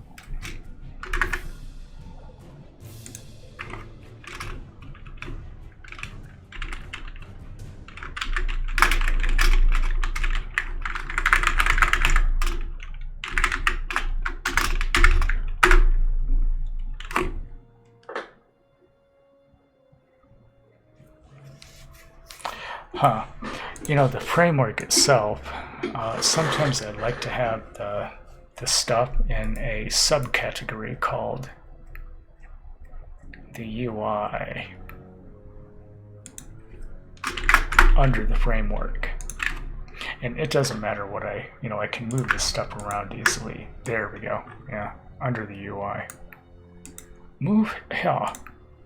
It just makes it easier to find.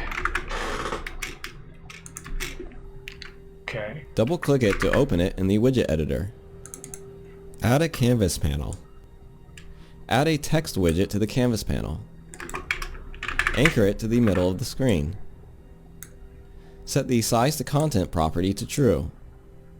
Change its font size to 48. Stop. Anchor it to the center of the screen. Okay, we did that.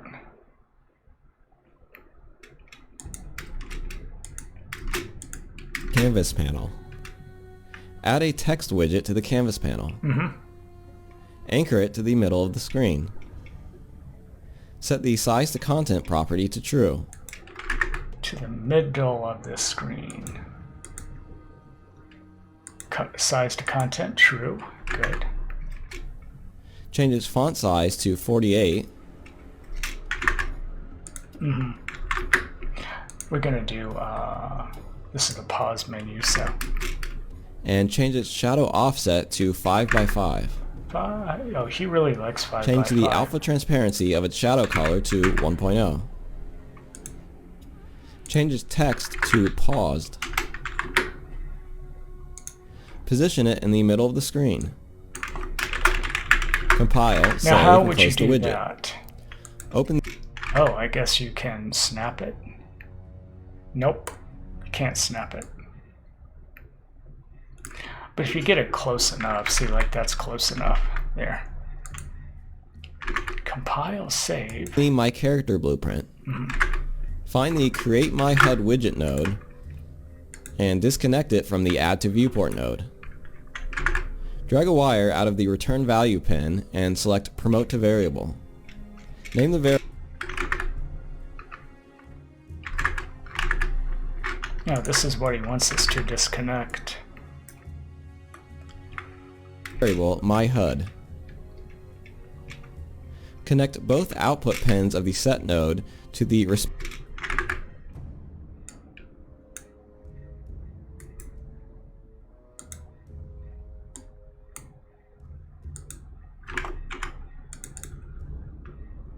It's the new variable. That doesn't make sense. Oh, there it is. myHUD. Actually, it's BP HUD. There, and it's the type of variable is actually BP HUD object. So now we just set it so that we can now refer to it anywhere. Personally, I think you should do this, all these sets at the beginning of the blueprint, so it's not hard to find. This is a weird place to have it.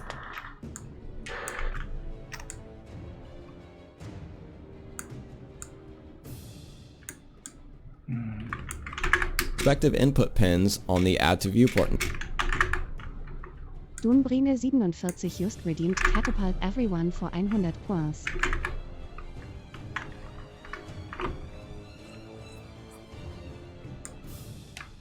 Should be like that. Node. Connect the Add to Viewport node. And we have to get rid of this somehow. I don't know how to get rid of that. Well, kind of like that. Okay. Good. Node to another Create Widget node.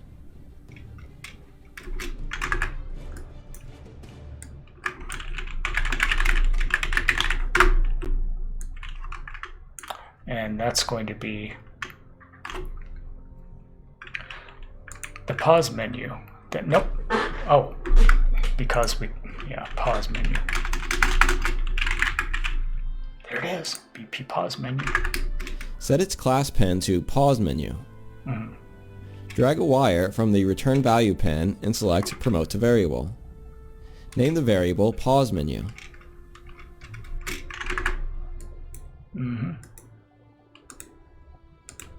Yeah, we're good now. And then we promote this to variable, and then we're going to rename this variable Pause menu. Okay. Yeah. Add a comment to these nodes that says Create HUD and Menu Widgets. Compile, save, and close the blueprint. Open My Player Controller. There. Find the Pause Game nodes. Disconnect the Input Action Pause node from the branch. Okay. Open My Player Controller. Find the Pause Game nodes. So that's out here. My character. Oh, it's already open. What?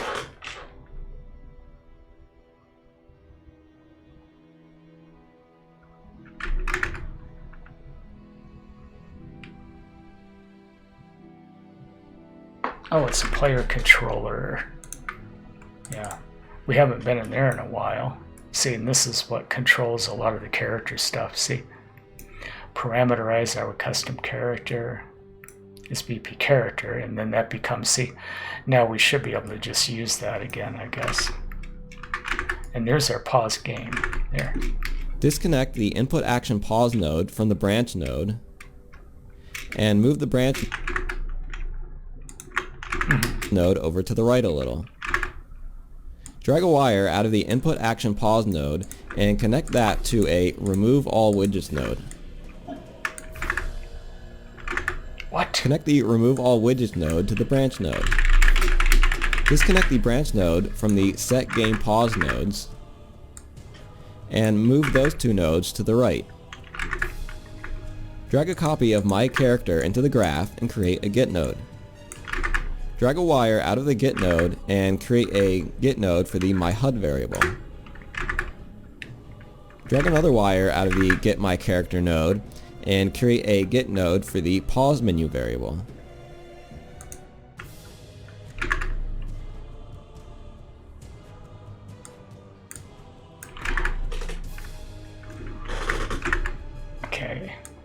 Fine.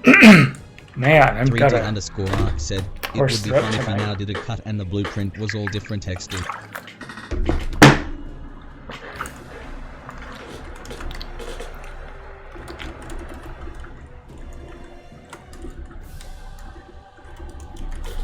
Yep, Elder just Colby like the House last said, guy. Yes, just like the last episode. Sorry, I don't know where this horse throat came from. I never get a horse throat. Never hear it, do you? Get tickable when paused. Okay, let's just go back a little bit. So he did a my HUD. Now, and mine is called BP HUD. There, get BP HUD. Yeah, just like that. node and create a get node for the pause menu variable. Drag a wire from the myHUD variable and connect it to an add to viewport node. Connect the true pin of the branch node to the add to viewport node.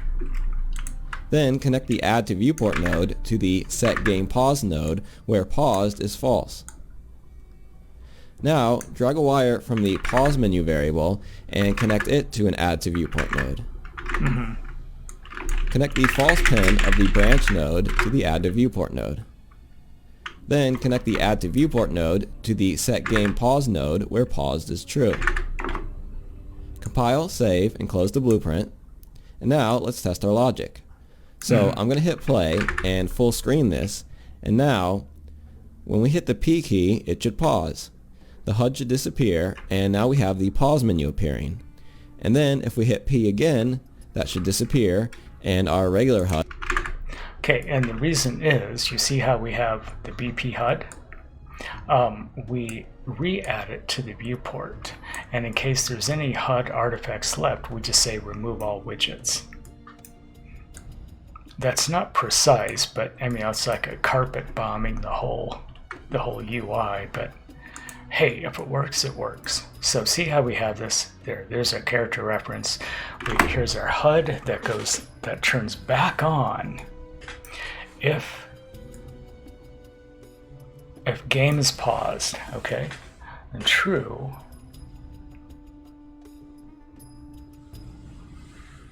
Is game paused? Yes. Then why would you? This doesn't seem right. That doesn't seem like the right logic. The viewport node to the It set is. game pause node where paused is true. Set game paused. Set game paused.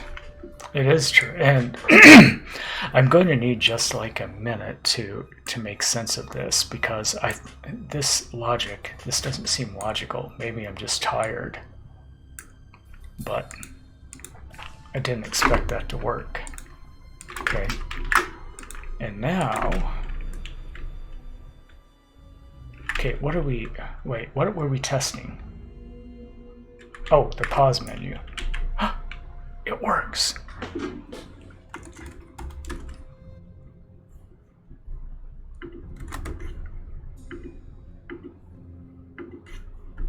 Elder Colvey House said, pause. Dunbring47 said, nice. Hey, we got UIs working. Okay. Compile, save, and close the blueprint. I'll look at this Now later. let's I test have our to. logic. So I'm going to hit play and full screen this, and now when we hit the P key it should pause. The HUD should disappear, and now we have the pause menu appearing. And then if we hit P again, that should disappear, and our regular HUD should come back. That's what this top logic does. It checks to see if we press the P, it removes all widgets, and then we check to see if the game is paused, and it is no longer paused.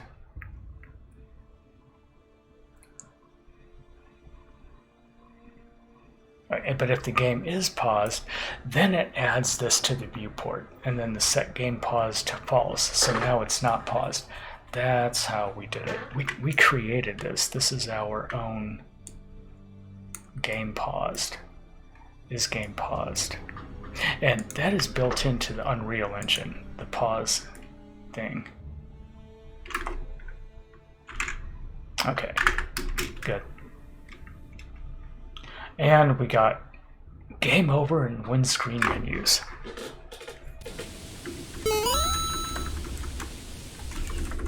In this video, we will Game create over a in game two over words. menu for when the player dies and a windscreen menu for when they beat the game. So first, go to the My Content folder, click the Add button, go to User Interface, and select Widget Blueprint. Name the widget Game Over Menu. Double-click it to open it in the widget editor. From the panel category of the palette window, drag a canvas panel into the layout. Install Death Scrap. Then, drag a vertical box onto the canvas panel. Anchor it to the middle. Set its position to -520 Okay, now and let's just go back a little -200 bit. category of the palette window. Drag a canvas panel into the layout. Wish I know where it Then, was finding drag a that. vertical box onto the canvas panel. Anchor it to the middle. Set its position to -520 and -280. And set its size to 1000 by 600. Add a I'm text always widget like a as a step child of behind the him. vertical That box. actually is getting Size to annoying. 1000 by 600. Add a text widget as a child of the vertical box. What? Dude, Set he its must have bottom anchored padding this to to the 60. center. Set its horizontal alignment Hang to on. horizontal. What am I to the doing layout. wrong here? Then drag a vertical box onto the canvas panel. Anchor it to the middle. Set its position to -520 and -280. And set its size to 1000 There we by go. 600. Uh-huh. Add a text widget as a child of the vertical box. Okay. Set its bottom padding to 60. Set its horizontal alignment to horizontally aligned center.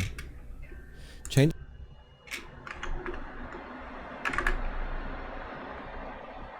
Padding, eh? So where's padding? Oh, there it is. You have to expand it to 60, he says. And then change the horizontal alignment to center. Yeah. Okay. change its text to game over in all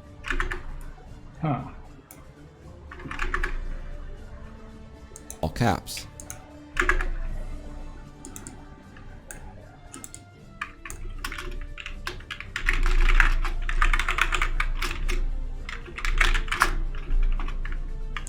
Okay. And we'll do our same agency bolt.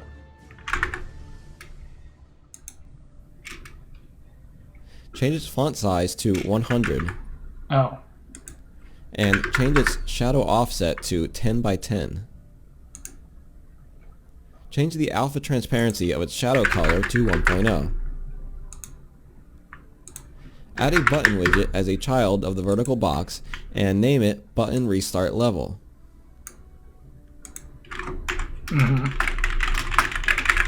I see. Set where its he's bottom going. padding to 60. Change the alpha transparency of its background color to 0. Stop. It's in a different place.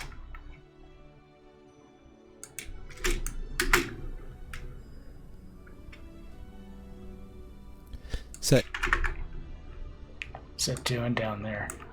I think he wants it. Oh, it needs to be under the vertical box. Okay, there. There we go. See how it auto.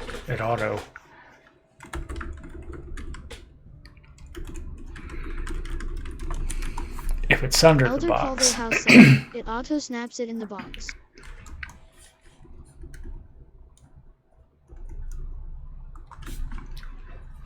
Okay. its bottom padding to 60.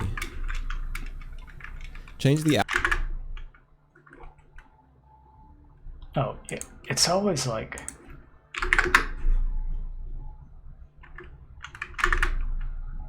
That didn't change anything. alpha transparency of its background color to 0.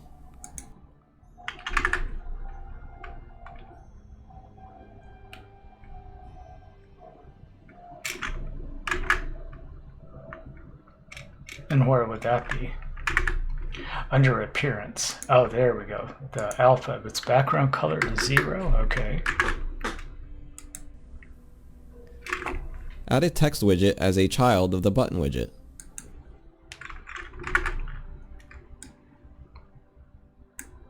Wow, children of children of children.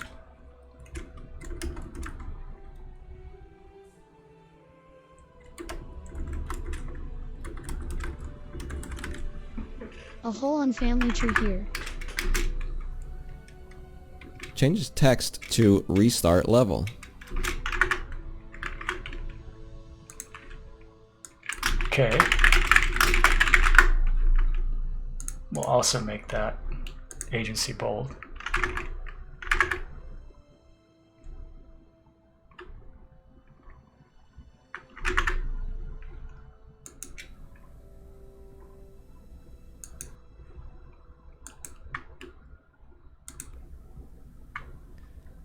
Add a text. Oh, whoops. No, we did something wrong here.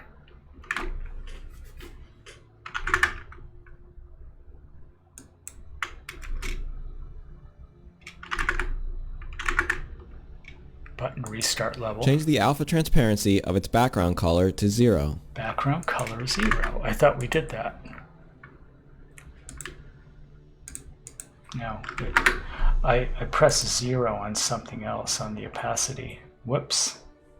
Well, I'm not going to, I don't care too much. Add a text widget as a child of the button widget. Change text to restart level. Change its color to black. Change its font size. Nope, I did something wrong.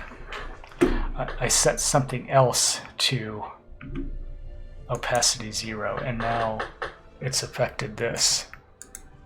Okay, just do it over.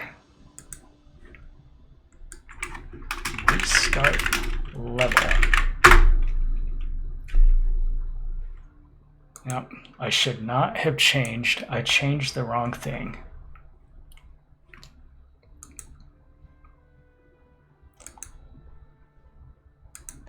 Okay, how did I screw this up?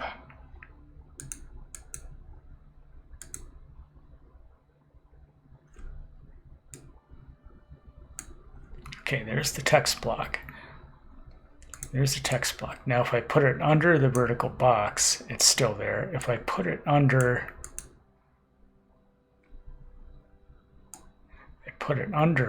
the button,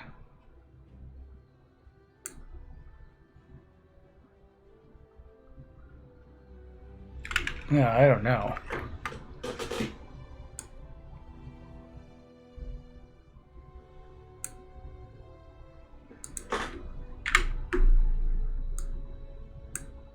Okay, so something's wrong here. What did I do?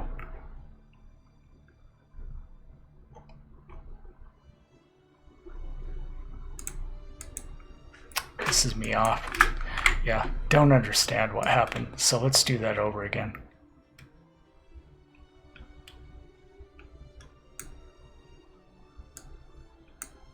There. Okay, so now we're back to this. God, that's annoying. Set its bottom padding to 60. Change the alpha transparency of its background color to 0. Add a text widget as a child of the button widget. Change text to restart level. Widget as a child of the button widget. Appearance, style, color and opacity 0.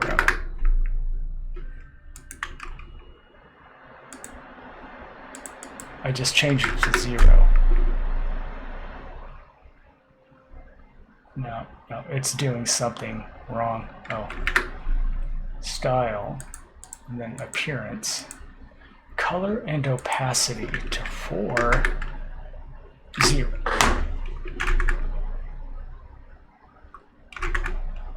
Oh, that's not the background color. I think that's how I screwed up last time. Okay. Okay. Change text to restart. Text, and then under the button. I don't know what I did wrong last time.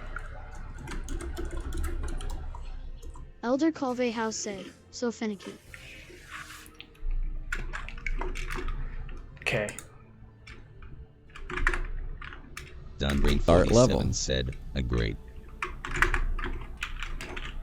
Change its color to black. Change its font size to 80.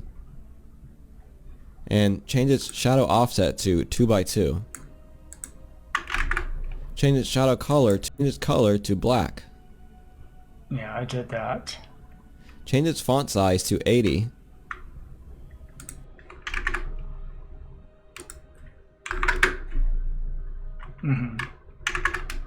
And change its shadow offset to 2x2.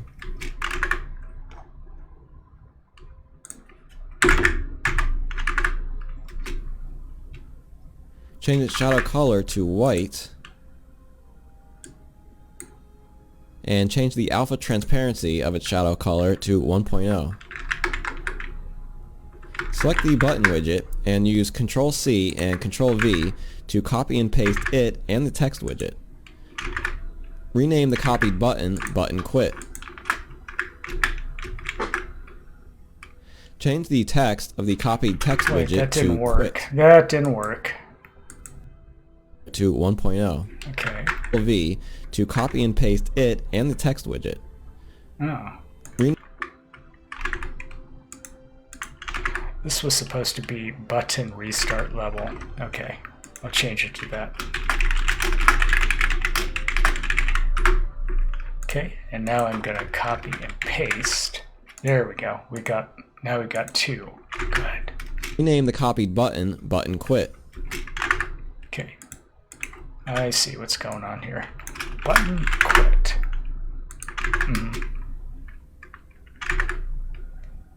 Change the text of the copied text widget to Quit. Okay, so now add a border widget as a child of the canvas panel. Anchor it to the four corners.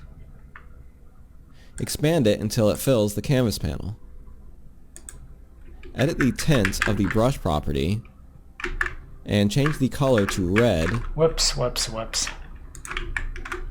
and the alpha transparency to 0.3.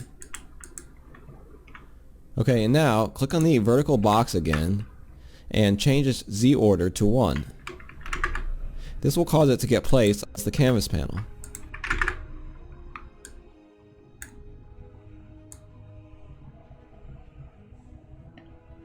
Set right. Oh, you could just do this. I should have done that before I aligned it, because now it's confused.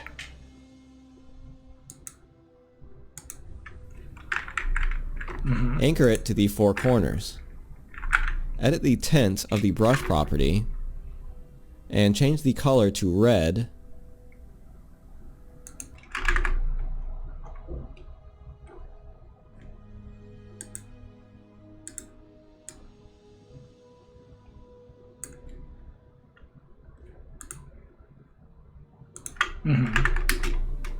and the alpha transparency to 0.3.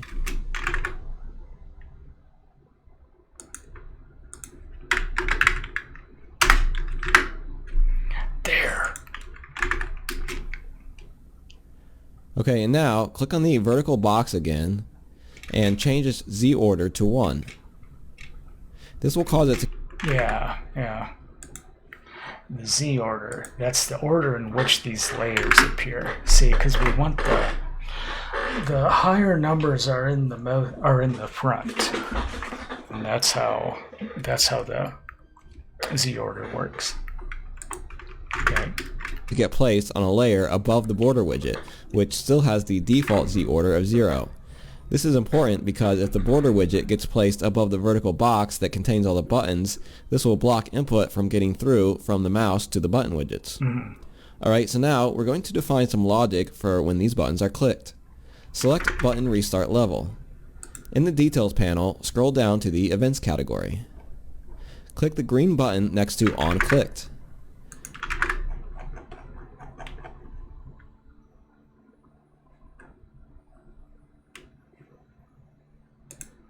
Oh, they're on-clicked, okay. Good, and now here is the blueprint.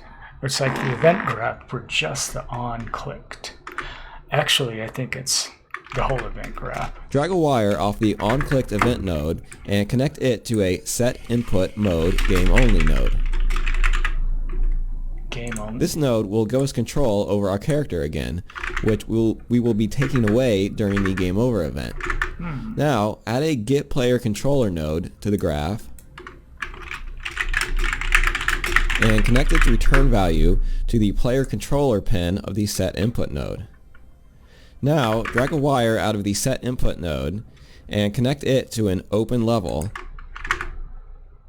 I thought we would have to do a conversion. Flush input. Yeah. Set input mode, set input mode, game only. Oh, that's the only one, so they've updated this in 5.1. I see. By object reference node. Open level by object reference. Good. Open level by object reference. Okay. Set the level pin to be this level, the demo level. Or Fire Maze main. Yeah.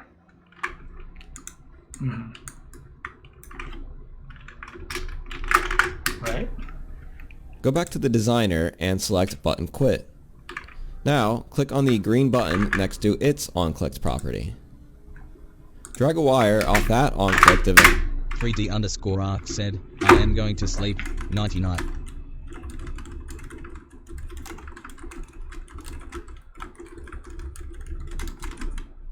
Elder Colvey House said, Okay, thanks for man. being here, Have a 3D great Arc. week. 3D Arc is also Stream maybe tomorrow. he knows a bit about game development. He knows a bit about UE5.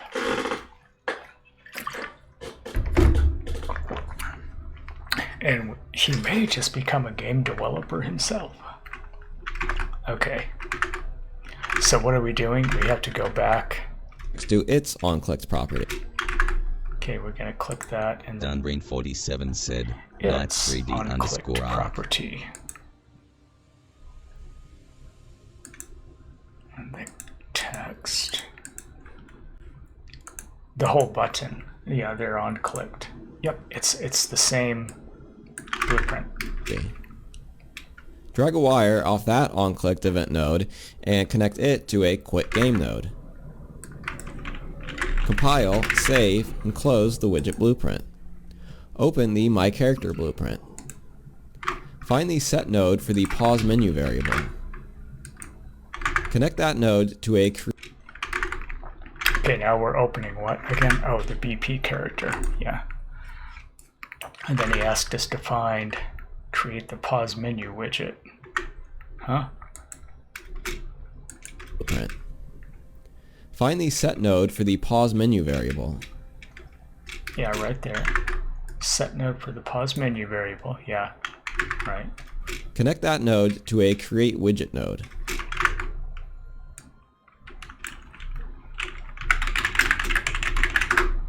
But what are we doing here? This is, oh, this is when, right when it begins, actually. Right, so we're going to create the widget, but we're not going to display it. That's what we're doing. Set its class to Game Over Menu. Drag a wire out of the return value pin and select Promote to Variable. Name the variable Game Over Menu.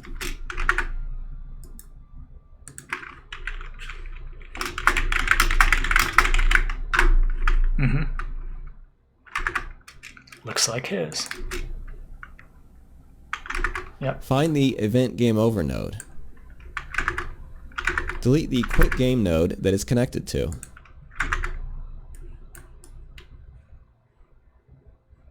There it is, right there.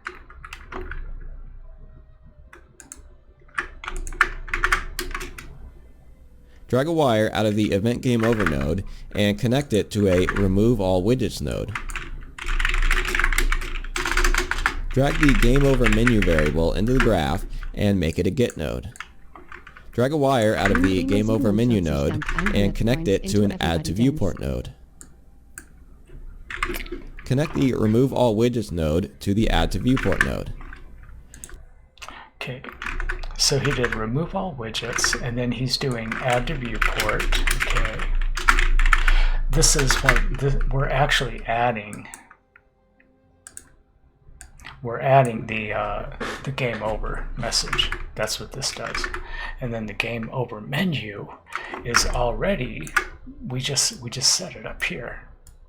See, we set it up here, so we don't have to do that all over again. That's how we're able to access it, and it works fine. Good. Drag a wire out of the Add to Viewport node and connect it to a Set Input Mode UI Only node. This node will make it so that only user interface objects can receive input, and the player will no longer be able to control the character. Now, connect the Game Over menu variable to the InWidget to Focus pin of the Set Input node. Add a Get Player Controller node to the graph,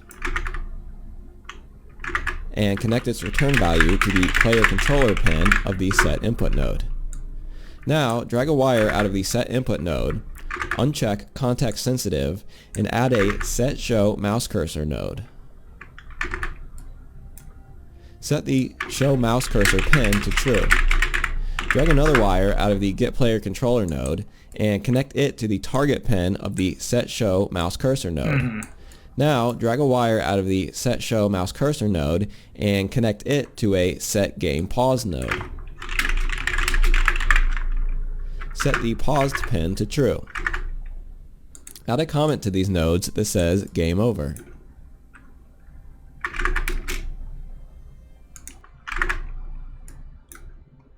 Okay, fine.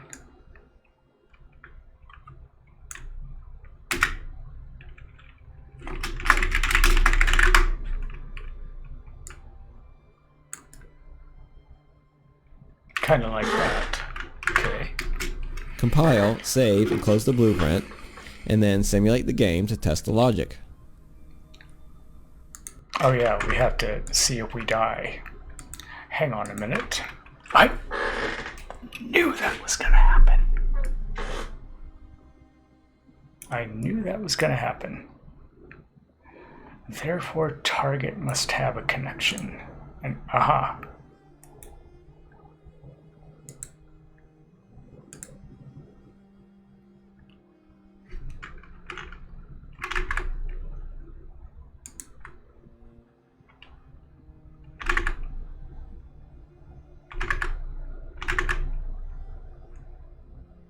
No, player state, that's the wrong one. That's the wrong one. Okay, get player controller. Not player state, but player. There we go. Yep, wrong one. Okay, so this is wired to here, and then it's wired to here. Yeah, that was just my nonsensical brain. Just grabbing the first one. And let's see if we got it correctly over here though. Get player controller. No, we only had to get it once there. Okay, good. Okay, so now we're checking to see if we can die. If we get to 0 health, you die. Well, actually paused. Yeah, pause works, and now, boink, and boom.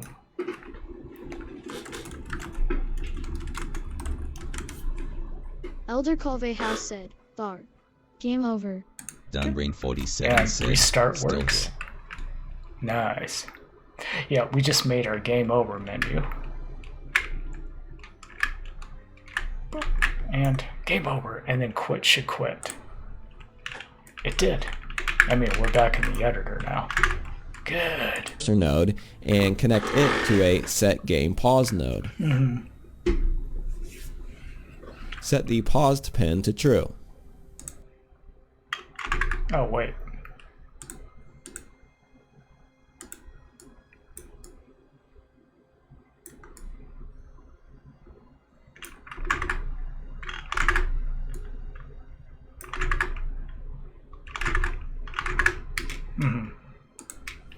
Add a comment to Oh, okay. I just reversed. And there we go. the Good. win screen will be very similar to the Game Over menu. So select the Game Over menu widget in the content browser, press Ctrl C to copy it, then Ctrl V to paste the copy of it. Fine. Let's do that. So ding, ding, there. Rename the copy Win Screen menu. Double-click it to open it in the widget editor. First, delete the border widget. Next, select the Game Over text and change it to You Win. Compile, save, and close the widget. Open the My Character blueprint. Find the Set Game Over menu node.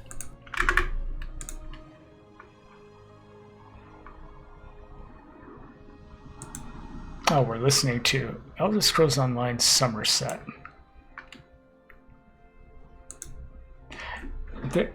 I think it's always between tracks whenever I go to touch it.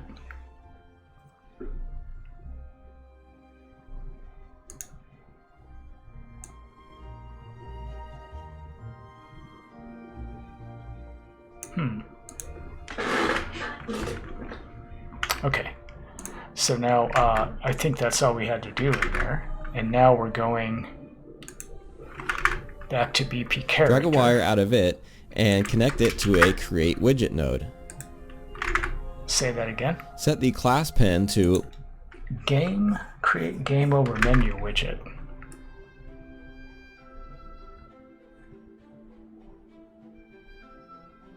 Oh, there we go. We're going to add widget. See, we're just adding a bunch of widgets that just don't show up on the screen. Win Screen menu. Drag a wire out of the return value and select Promote to Variable. Name the variable Win Screen menu.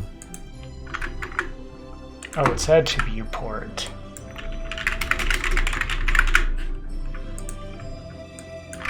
Okay, I give up. What did he just do? To Win Screen menu. Out of it and connect it to a Create Widget node. Create widget. Set the class pen to Win Screen menu. I think I did add widget. Create widget.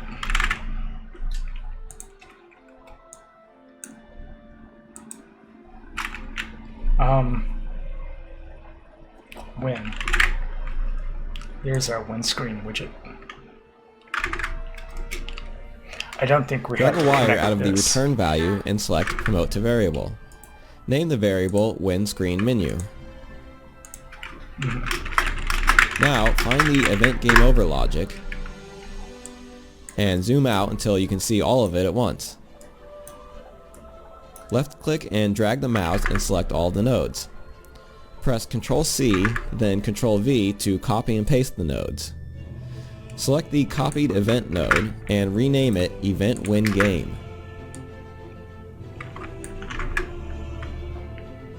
Replace the Game Over menu Wait a node minute. Why with did he do that?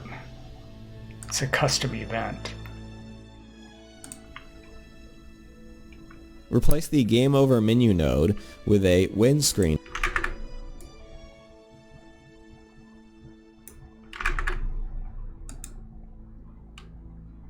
menu node.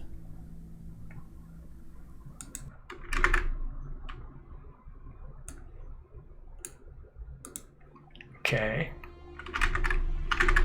But you had to reconnect to them. See, so I reconnect one there, and then I reconnect it again over here.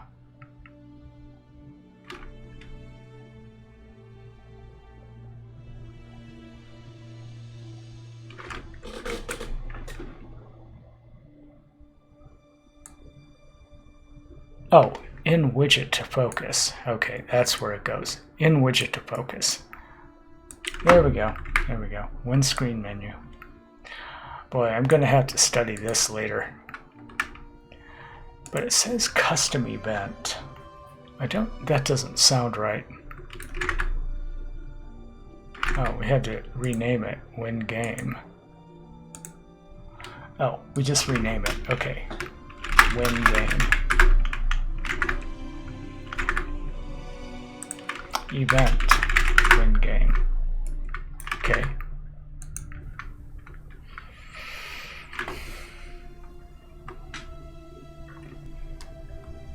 Compile, save, and close the blueprint. Now, go to the end of the level and add a box trigger behind the door. Name it Winning Trigger Box. Ah, I see what he's doing. Okay, now we're just going to add trigger box, and one easy way to do that is to just find it in here. There it is, trigger box. And we have to add it kind of like right behind the door.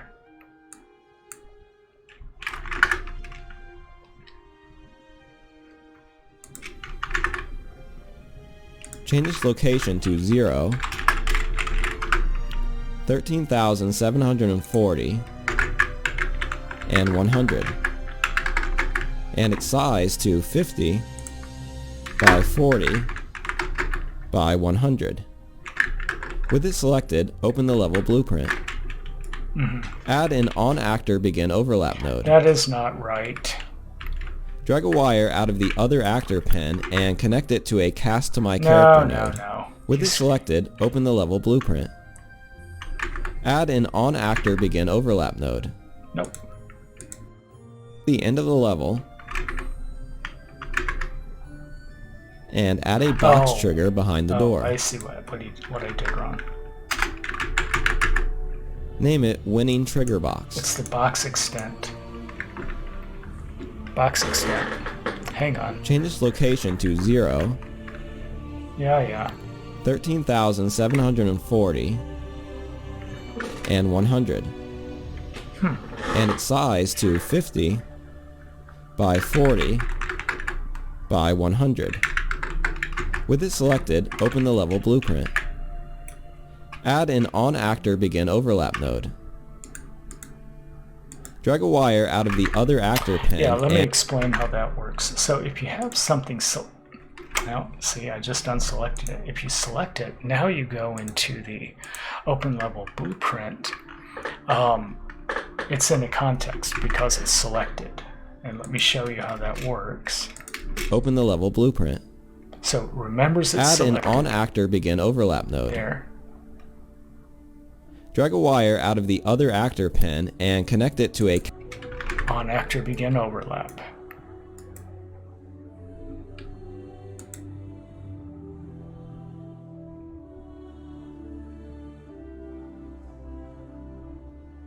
Trigger box 1.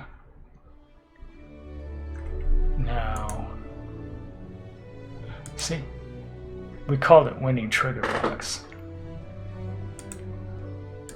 Open level blueprint. On actor begin overlap. There, I don't know why it's there, but then it renames it to winning trigger box. That's a bug.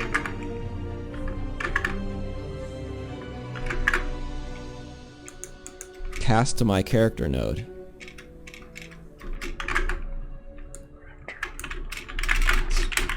TPP character, kind of like what was right up here, like that. Connect the cast node to an event win game node. Connect the as my Because we created that function. There, see. Back here in the character, because we created it there, see. So now we can find it here. a character pen to the target pen. Compile and close the blueprint. Do a save all and test the logic. Okay, what are we testing again?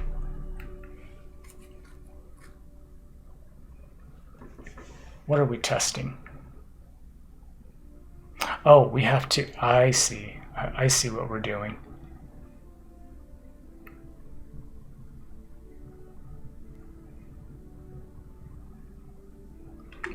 Okay, we're going to make sure that ours does that too. And then it is time to end. We didn't get to the audio. We'll finish up the audio next time.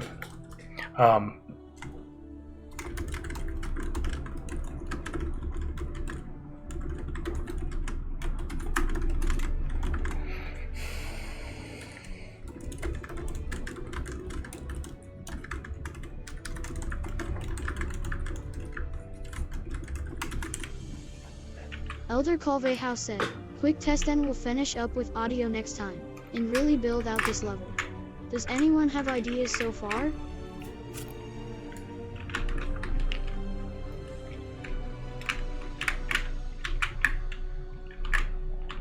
The player is supposed to start there, but I have the editor set to start in my current camera position. Okay, let's try this. Boom. I didn't lose any health yet. That's good. Alright. No. Dunbrain47 said, besides what I left in game dev, nothing else.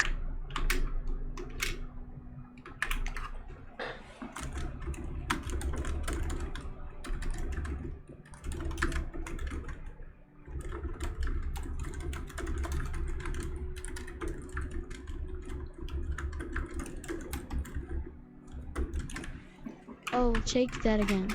I'm thinking destruction, but there is nothing to really destruct. Okay, and there's the second orb.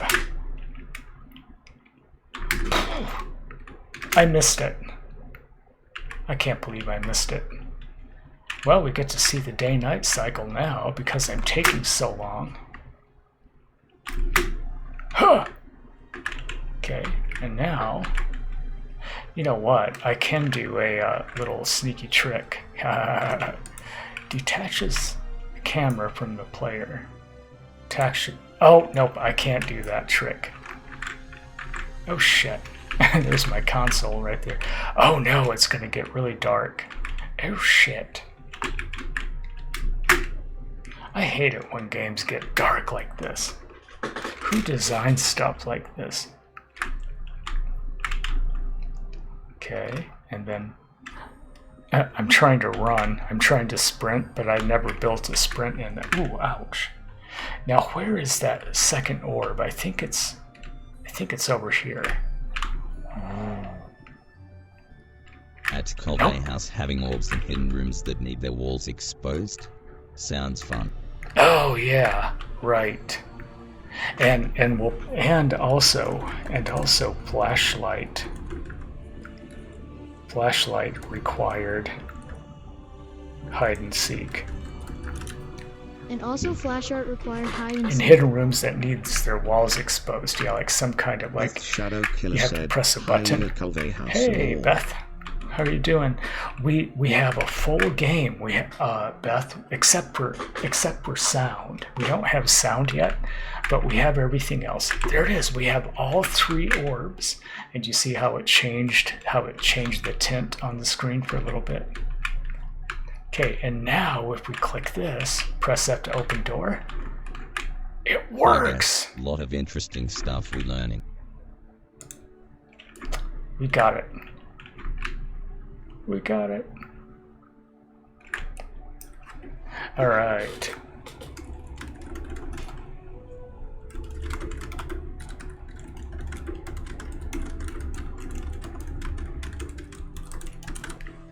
All right, sound and music next time, and build out the level. Okay, now let's just yeah. I hope you're. What are you doing this weekend, Beth? Let's status. Yeah, there was a bunch of stuff we added. Framework UI, content maps. Oh, we must have already added the font. Yeah, we did. Get status ready to commit. Get commit M. Added the full UI with quit, restart, game over, and success. Items. There it is. Get push origin, and it is forever saved. Only a nuclear war could stop this game now. Okay, so yeah, one idea I had is, remember how we learned geometry? I mean, not, it was called volumes. And let me show you.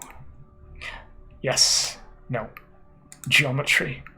Remember, we have these curved staircases, and then there's spiral staircases. Yeah, I want to do something here where you, this is how we'll get up to the other levels.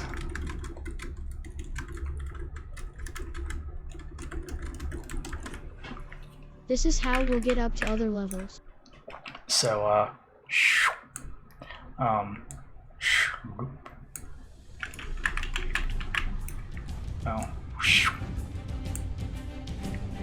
step width.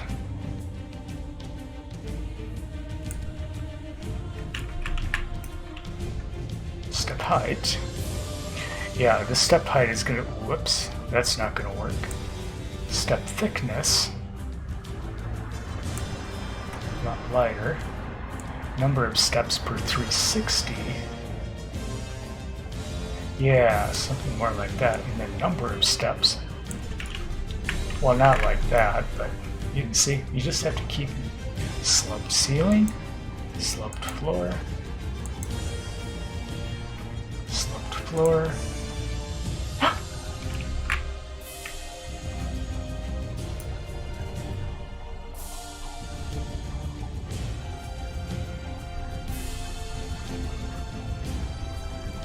That's some kind of weird bug.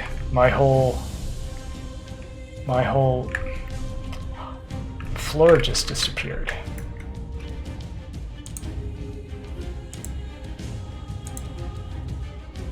That doesn't make sense. It has nothing to do. Oh, it didn't like that it was clipping. That's it. It doesn't like it clipping. Okay. Dungreen 47 said, floor. Whoa. Oh yeah, something like that, totally. See, and then it becomes a... Nope, nope, I clip right through the... Oh, okay, goodbye. Are you kidding me? It just, it vanishes. Because it doesn't like the staircase.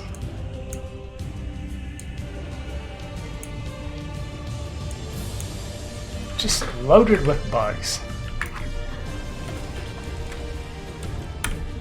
Elder Colvey House said, non-stop bugs. I mean, we're not going to use it if it's going to bug out like that, but yeah. So anyway, you see... Oh, we can't seem to... Oh, I see. We don't have our player character set to automatically traverse these little digits. Yeah. Or buglets, whatever you want to call it. Now that, yeah, we'll definitely do something like that to get to the next level. But now look at... And the walls are gone. That's funny. We'll have to, yeah, we definitely have to be careful about using this stupid stuff. And then now it's back. Yeah, and then now what I do is not going to save it. Boop, there, and then if I do get status, if it did change something, then I would just do get checkout dot, and then that resets it. That returns it to. Then that returns it to its previous commit to the head of the branch that I'm on. Okay. Thanks everyone for being here. That was fun.